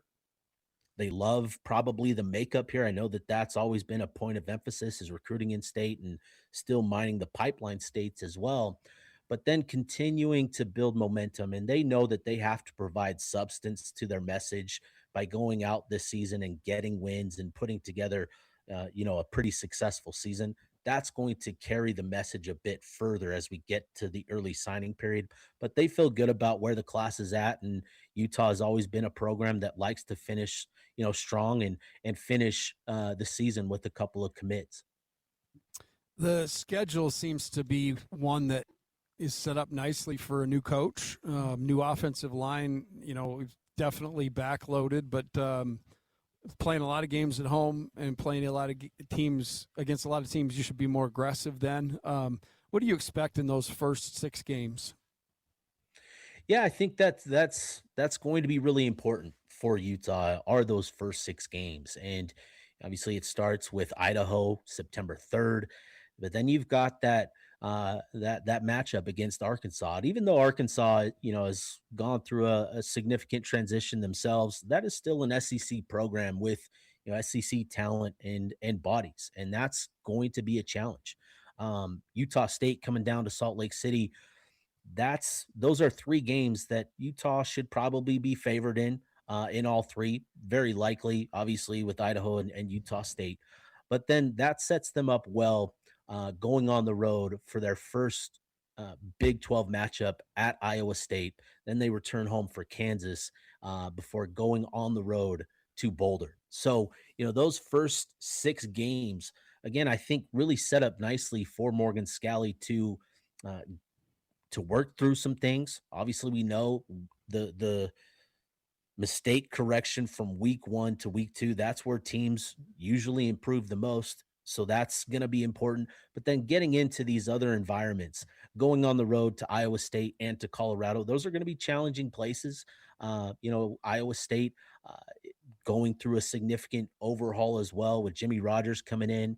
And that's going to be interesting. The first Big 12 matchup for him, that's going to be a challenge. So it sets up pretty nicely for Utah, especially with those games at home to kind of build confidence and build momentum. But there's still going to be some pretty unique challenges going on the road, 2 out of those last 3 weeks in that first 6 grouping. Steve Bartle joining us right here on 97.5, the KSL Sports Zone. Ute Insider Camp just about ready to begin. If you and I were joking a little bit about this. It would be nice to think that Morgan might open things up a little bit and let the media see some things. But I think once that window starts to close, I don't think it's going to get reopened. I think it's probably going to be business as usual, correct? Yeah, I would anticipate it's going to be business as usual. And, spring was great. Morgan opened things up for us, and we were up there pretty consistently. I want to say we were up there, man, the majority of practices back in spring. But with fall camp, obviously it's just a different ball game. With the final preparations before the season begins, I would anticipate things just kind of being the same, where we get our media availabilities, maybe a 20-minute viewing session, and that'll be it. But that's sort of my expectation, and that's just the way that college football has turned fall camp into, is kind of limiting the media access. This is the last opportunity for these teams to put in those final preparations, final tweaks and things before they get going with the season kicking off just a few weeks later. Bartle, how juiced are you for the season to get rolling? Dude, I'm so ready for it. I know you love this off-season stuff, but the season. No, it's I tell people this all the time. It's like you find 1,000 different ways to say the same thing. And fortunately, with football, we have things throughout the year that kind of give us new content to talk about and digest, which is nice. But man, ready for this group to get on the gridiron and to provide us just new football to talk about. So back to Eric Weddle a little bit. My favorite Weddle moment was I was doing pre-half and post on the radio broadcast for that 06 year, the last year of Eric Weddle. And it wasn't a particularly good year in terms of win-losses, but they're playing at Air Force, and they need to go down. I don't know if they were down, if it was tied or if they were down 1 or 2, but they needed a field goal to win the game. And it was the last drive. And, we can make whatever jokes you want about the Brett Ratliff era, but, Brett and Tommy Grady, they had some struggles that year. And Kyle Whittingham puts in Eric Weddle in as his Wildcat quarterback, and Eric takes every snap on that drive. And I even think he throws it a couple times, but for the most part, it's just going right, going left. He turns out the yards, gets him in field goal range. Louis Sakota bangs it through, and Utah wins. But it was just like, I'm going to hand this thing over to Eric Weddle, and I'm not going to let any other quarterback touch the ball. Frankly, I'm not going to let anybody else touch the ball. I'm just going to let this guy go and do it. And it's like Eric Weddle put that team on his shoulders, the offense on his shoulders, and took him down and won a game. Yeah, he is an all-time talent for a reason, and just an all-time player. He did it all, and did it at a really high level. And the fact that, he's now getting into coaching, it just makes all the sense in the world that he would embrace that type of role. He loves the game of football. And, it's interesting. His son, Gage Weddle, is a 2028 prospect, a highly touted, 28 prospect. Utah, BYU has been in the mix previously, and Ohio State, Georgia have been in the mix for him. And, Gage, two-way player, just like his dad, playing quarterback, playing safety, and it's just perfect. Like, that was Eric Weddle doing a little bit of everything, and the fact that legacy potentially can continue with Gage, I think, is the ultimate compliment to Eric Weddle. Is he a safety at the next level, Gage? Or I think so. I think that'll be his best position. There are programs that are probably going to give him an opportunity, and you could potentially use him. If like for Utah, using Utah as an example, right? Using Bert Ficklin, right? Yeah, you could see Gage sort of mimic that same sort of role. But certainly when you're talking about his long-term projection and where he fits best, not only at college but at the professional level, because I think Gage has that sort of potential. It's definitely in that defensive secondary at safety. By the way, Coach, you'll like this. Eric Weddle came on. I was asking about coaching and dealing with parents. He goes, I don't. He goes, I have a zero contact policy with parents. You just untalk to them. We won't talk. I think that's smart. I've known coaches that do that in high school, and you probably get away with it. Yeah. Yeah, it's like, and if there's one guy that could get away with it, yeah, it was, you're trusting the beard. Yeah, it's like Eric Weddle is like, I don't want to talk to you. I had it when I went back to school in 2005. I had a class with him. He was in the back of the class, but that's about the only Eric Weddle interaction I've ever had. We were in the same little class in there. That's not a shout out. It's not a punk. It sure felt like it. Oh God. Can it get to 2:00 so I can leave you too? Oh, man. Hey, Steve, you're the best, man. Appreciate it. Thanks for hanging out and putting up with all of our nonsense at the barbecue, and look forward to catching up again soon. Oh, let's barbecue again, Scotty. Appreciate you guys. Tell Miles hi and to stop running around so much. Yeah, right. I love it, Good man. luck.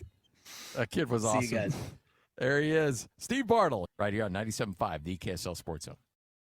When the right person joins a team, everything changes. Deadlines tighten, momentum builds, chaos settles down. That's why hiring smart matters. Indeed sponsored jobs gets you quality candidates when you need them most. Spend less time searching and more time interviewing candidates who check all your boxes with Indeed sponsored jobs. Less stress, less time, more results. Listeners of this show will get a $75 sponsored job credit at Indeed.com/podcast. Terms and conditions apply. Need to hire? This is a job for Indeed sponsored jobs.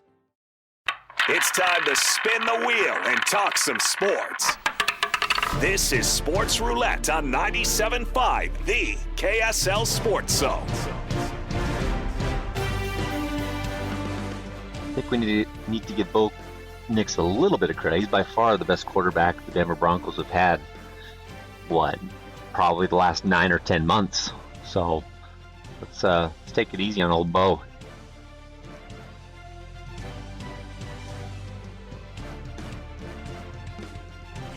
Oh, you guys are so proud of yourself. I love that you chuckled there, though. The Bo Nix slander is pretty funny right now. Yeah, the Bo Nix manufactured I wouldn't even slander. say slander. Like it's pretty legit. Like there's a lot of question marks surrounding Bo Nix. There's a lot. Well, I mean, let's be honest. If Vinnie Iyer says it, it must be true. So yeah. I do not appreciate the Vinnie Iyer slander. Don't do that. Be better. No, I think Vinny is. We've seen the. Okay. All right.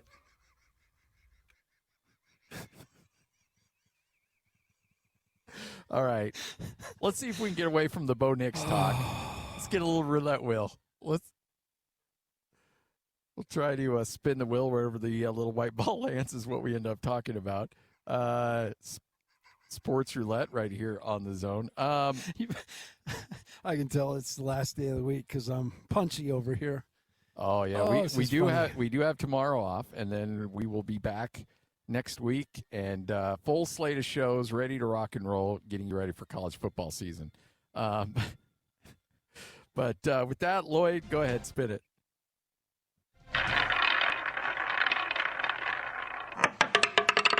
Yo, Bo, no.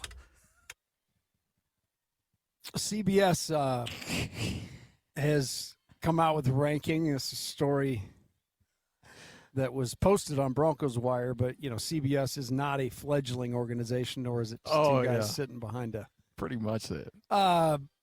They rank Bo Nix among NFL's most overrated quarterbacks. Scotty, your thoughts? Hey, you know what? Led the team to would have been an AFC championship had he not broken his ankle. Beat everybody's favorite in a AFC divisional game in what's his name from Buffalo. So I mean, honestly, Jared Allen. Yeah, whatever his name is, Jarrett. That's Allen. the basketball guy. But so yeah, I think that I think his resume speaks for itself. So you're gonna have it. You're gonna stand by his numbers. I'm gonna stand by my guy Bo. Bo is one of the best quarterbacks in the National Football League, and He'll be just fine. Garrett Podell of CBS Sports with this quote. You know what? It's interesting about.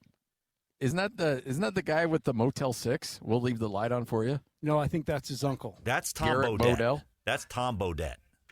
You're getting that's Podell. Podell. The young quarter. In fact, let's get this guy on, Lloyd. The young quarterback's lumps directly led to Denver struggling to consistently drive the football down the field. 3 of the top 4 teams with the most punts in the 2025 regular season. The Browns, Titans, Raiders missed the playoffs and fired their respective head coaches. The 4th team in that group is Knicks' Broncos with 75 punts. Who also went to an AFC championship game. And, and won, what was it, 15, 14 games last year? So I think they were just fine. We'll talk to Garrett next week at some point to kind of iron this out. But Garrett I just thought that's Podell. interesting on a day that we're talking Bo Nix. It comes up on the wheel. Crazy how that worked. I think we're messing with the integrity of the will today. I know nothing. We've of that. never done that, so don't. I don't know. If I've never believed it before. Today might be the first day. I think there might be some shenanigans with that will back You might there. be putting on a minute suspension over here. You have to sit in the radio penalty box. If you put that out there, Scotty, you remember the movie The Cooler, right? Oh, I do. You remember Absolutely. what happened to Great movie. him? It wasn't good. Yeah. So don't you put the roulette wheel on blast like that. Don't you question the integrity, because that might happen to you. Oh, stop it. You and which – well, never mind. He's a bum, I say. Bum. All right. Spin it.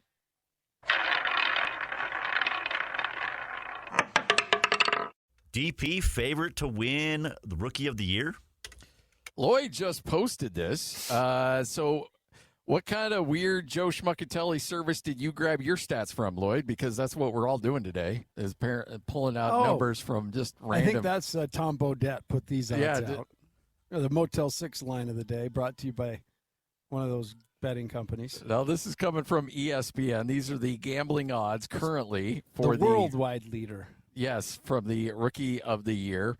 Right now, Darren Peterson and Cam Boozer both at plus 330. A.J. DeBonsa coming in at third at plus 380. Caleb Wilson plus 425. Darius Acuff at 9-1. So there you go. Darren Peterson, Cameron Boozer, both with the best odds of winning Rookie of the Year 3 months before the season starts. You were kind of talking Boozer early. I was talking about what an incubation spot for Darren to come into. Yes. The guys around him definitely insulate, and then he can do things to help. So, man, everybody's talking college football, and I can't wait for that. But we got a lot of things lined up, my guy. Oh, we do. We do. All right, Lloyd, spin it.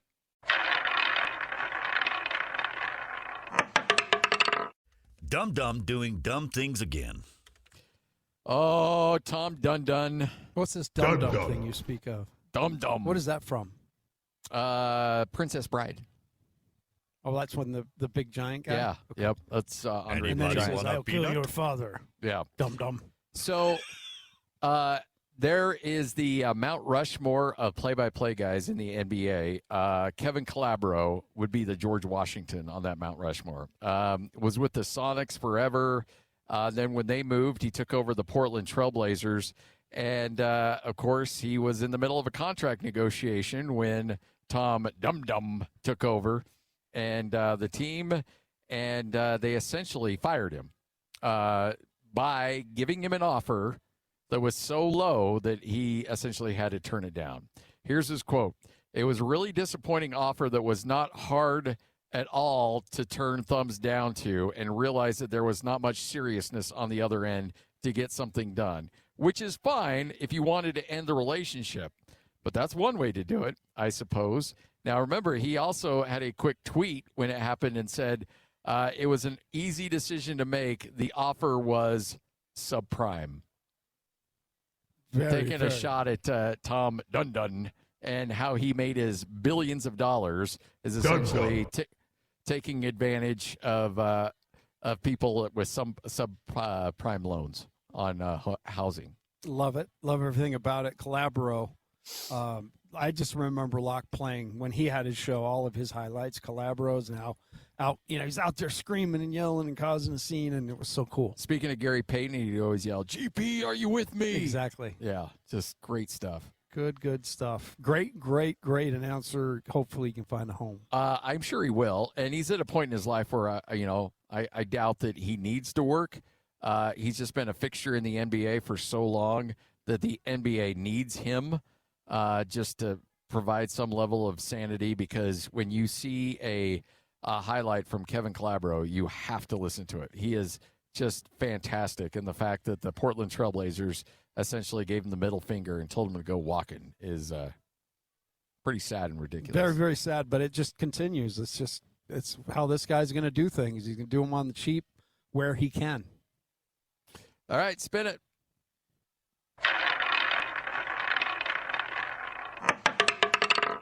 Taking Tito's. Shocking details out of Colorado, where former NBA player Ty Lawson was arrested for stealing a $34 bottle of Tito's vodka from a liquor store. Is this pretty pricey vodka? $34. $34 a bottle. So I mean, less than a tank of gas. Yeah, by a long shot. Yeah, by a long shot. And yeah, so it's just crazy to see. Lawson apparently screamed and repeatedly called the officers horrible names, and kicked his sales glass wall and was yelling "stop!" Literally spit on the floor. It was not a good night for Ty. It just bums me out how bad things can get for guys. I know. It absolutely happened around 8 p.m. on July 16th. Heck of a player back in the day. Yeah, fast with the ball, right? Yeah. Very fast with the ball. Spent a lot of time with the Nuggets. But just disappointing. Unfortunately, hopefully he can get some help. Yeah. It just, the stats on guys struggling post-basketball or post-professional sports in anything is pretty staggering and pretty scary. It is. Very scary. And I know that all the leagues are doing everything they can to try to protect these guys and try to educate them. But at the end of the day, there's this level of personal accountability that, you got to find a way to hold it together. But I know for a fact, and you've been around a lot of former athletes, you have such a high level of competition, and every day it's about getting better and trying to beat not only a teammate out for playing time, but beat the opponent, and everything is about competition. And then just like that, it's gone. And you have to direct that in some way, shape, or form. And if you don't have an outlet, sadly, sometimes substances and alcohol are needed to take its place. And it's not even just the competition. It's you have no idea unless you're in it how fast paced. Like when you start traveling with your seasons, Yeah. Everything's a whirlwind, and you're moving at the speed of sound, and you're moving and shaking, and you're seeing things, and phones ringing. You're in the know, you're in the middle of things, and the minute you step out, all of it goes away. I mean, you stop traveling, you stop talking to the same people on the regular basis like you do with a team, and you can isolate, and you can make bad choices. And so yeah, it's definitely a huge thing when, like, we're talking about Brandon being done today. Yeah. Jump onto something, get yourself part of a team. You got your family, but that's the other thing, is just find something with your time. That's why I love what Mac's doing. Max, at his age, is still out there trying to do something good. Well, I mean, look, you see a lot of these press conferences where guys announce their retirements and they're just bawling, just crying. And I think a lot of that is because the uncertainty, like they don't know what they're good for anymore. Like, this was your identity, and you were considered one of the best on the planet at that. And now you have 40 years left of your life, and you don't know what to do with it. I mean, that's exactly it. It's pretty scary, honestly. And I think if they really focused in on the wives, they're crying a lot too, because they've made a life with them not around, and then all of a sudden they're in the kitchen all the time. They're like, hey, why are we taking the kid here? Like, I got the system. Just don't mess with the system. You go find something to do. Yeah. Right. I don't want to deal with you anymore. Yeah, no, that's That by the way is very real. We joke about that, but I know that we even joke about it. Bowler jokes about it when the season gets over and he's got some time on his hands. Sharon had everything lined up where to go, and so here comes Bowler coming in like, all right, I'm ready to help. Let's go. And she's like, hey, no, I got it.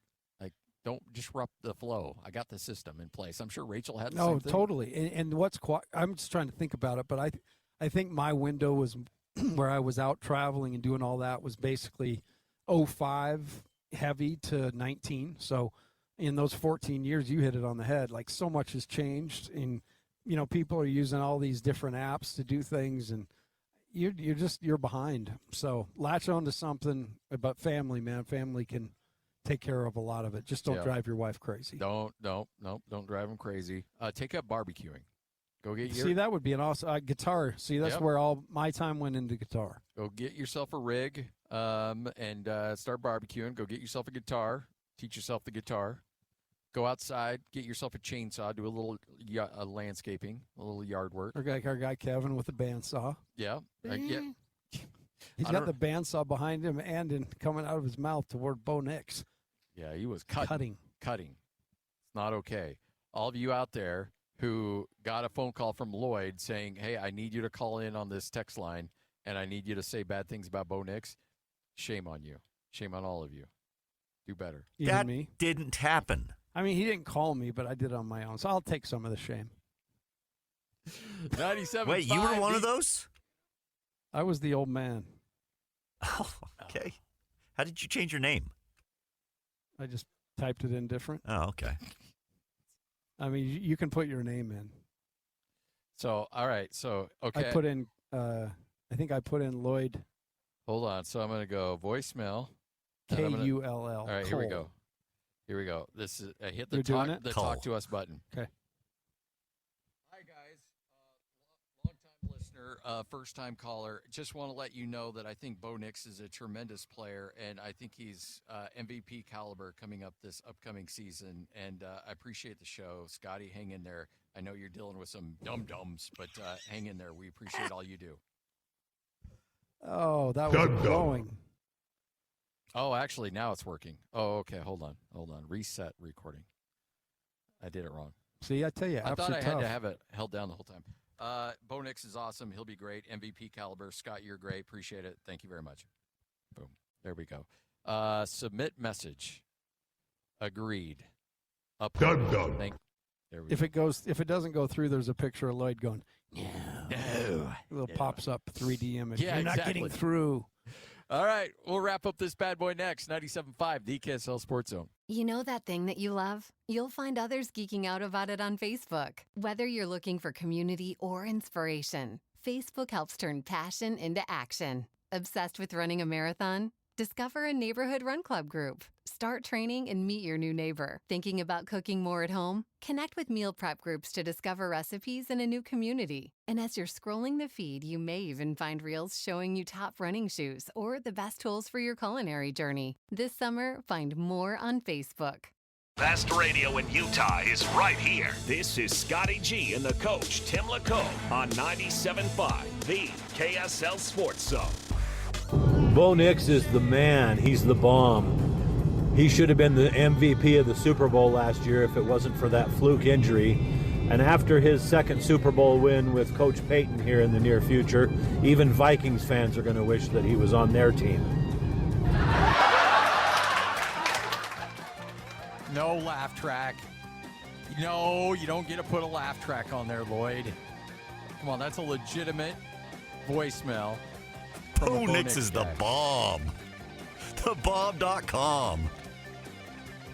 Hey, I'm not allowed to make fun of Vinnie Iyer. You're not allowed to make fun of our What do you mean? You've been taking shots at Vinnie Iyer all day. Yeah, and you've addressed it. Hasn't stopped you. Not doing it. Hasn't stopped you. Come on, these guys are our lifeblood of our radio station, Lloyd. You can't be calling them out like that. And I know we've talked about it during the show. I mean, emotion makes you do stupid things. I mean, this probably thing doesn't get turned on its ear if I'm not a little upset with you two to start. But I think I've worked through that watching Scotty get a lot of grief. I think you've I think we're well past the Red Sox. Yeah, we're way into Knicks territory. I can't wait. And for that's Bo where Nix. the winning streak ends for Boston. We are getting together to watch the Raiders games this year somewhere. We're going to be in the same room, and come hell or high water, we'll take it like men. I think we need to have a live stream of that too. Not a bad idea. We can't actually stream the game per se, but Right, we but can stream our our reaction. reactions to it. Yes. Yeah. Like when I fly across and tackle you and yes, break a rib to go with your shin. My shin is not broken, although it's just rubbery. It's got some weird inflammation thing. Yeah, that's gone though now. Oh, good. Yeah, That was odd. It I doesn't, was hoping it doesn't wasn't. make the weird grinding sound anymore, like a bandsaw. I would think that's what the alien thing felt. You know, if you were to. Yeah, when it's I about thought ready you to had a burst, little alien in there, man. burst from the dude's stomach. Lloyd, right. do you feel like you've done enough damage today? I feel like there's still work to be done. Well, you're going to have to do that with Jake and Ben. Try to tear that show apart. Actually, just call me tomorrow and tell me you're not going to make it, and that'll just round out the week. So are you Coach, guys- I'll call is this you tomorrow? around. I'll give you a call in the morning. I'll give you a heads Is up. this tomorrow or Saturday? You guys are walking. I'm walking. Isn't it That's tomorrow? Oh, it's tomorrow. Yeah. Okay, all right. Because I know You're throwing me off, bro. The Bountiful one's on Saturday. I was about to head to Eagle Mountain, not mountain. Mountain. Yeah. This is 97.5, the KSL Sports Zone. Evening. Buyer's remorse. Buy a new car? I'll be moving in. Let's get started. Sorry, I think there's been a mistake. I bought it from Carvana. You what? Yeah, great price. I even have 7 days to love it or return it. So there's no... No buyer's remorse. More like buyer's rejoice. I guess I'll let myself out. Congratulations. I mean it. Buyer's rejoice. Buy your car today on Carvana. Limitations and exclusions may apply. See our 7-day return policy at Carvana.com.